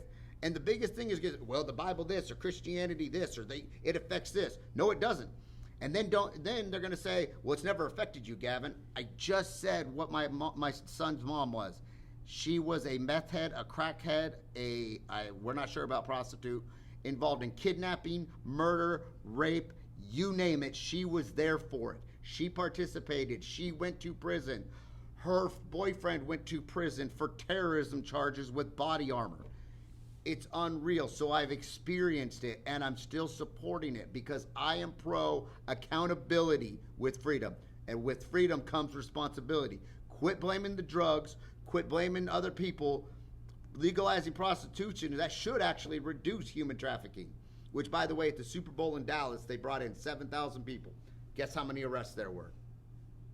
So Alaska can talk about all this stuff, but at the end of the day, $1 million for this cause that's supposedly so bad? No. But they gave COVID $337 million for all the public health incidents, which was just under 2,000. That's $200,000 per person for COVID, medically. So they get $200,000 per case, 5 people, sexual assault budget. We need to fix that. Done. Sorry. I get a little fired up on that one. Oh, no, that's all right. All right, we're gonna go into the very last question here. Oh, another one? Oh my goodness. This is the last question. It is a two-parter. Okay. If voted in, what would be your priorities to accomplish while there, and what bills would you push to pass? And limit them to maybe just a couple on each or one on each. That way we can. No spending deficit. 5% surplus on our budget every single year, pro PFD. Bill I would pass, I would push to leave the PFD alone, make the statutory accounting for it mandatory, legal, so they can't steal it. And I would push to end the Biden caucus somehow, some way. I don't know how yet. I gotta find people. As I've heard them say here recently, you're gonna have to join the binding caucus to eliminate the binding caucus. Maybe I'll make my own binding caucus, the anti-caucus. I like that. Well, thank you. I really do appreciate your taking the time with me here today, Oh, Gavin. thanks for having me. Yeah, we covered a hell of a lot of issues, and I always love it when this turns into more of a conversation versus an interview, because then we get to learn more about you this way versus here's your cut and dry questions, yes or no. And as you've noticed, I don't hesitate to push the issues, and I'm looking for that answer, not that here's what I want you to think versus, all right, you still haven't answered my question, let's get down to it. I do appreciate your time with that today. For all of you out there in Facebook land that's still paying attention, I appreciate you guys all being here and sticking through this entire time. As I always like to say, don't forget Facebook squeals on you if you don't share, so share. And for all of you out there, this has turned in for me into a full-time job. I am currently doing this on top of my regular work, but this is starting to take up more and more of my time. And without your help, without your donations, it's not going to be easy for me to continue to keep doing this. I need your support. Come donate. Go to politadick.com, Politadick, and donate. Every little bit counts. I am using that money to expand the content, bring the better quality information to you guys, to make sure that we are exposing the dirt that mainstream media and our law-breaking legislators in Juneau do not want you to know. We have broken more stories than our fair share over the last 3 years, and we want to continue to keep doing that. And I would like to also throw out a big thank you, a shout out again to the Matsu Family Restaurant here for donating this space to be able to hold these interviews. Without them, we just didn't know where we would be at right at this point. So again, don't forget to share. Facebook squeals on you if you don't share. Thanks, guys.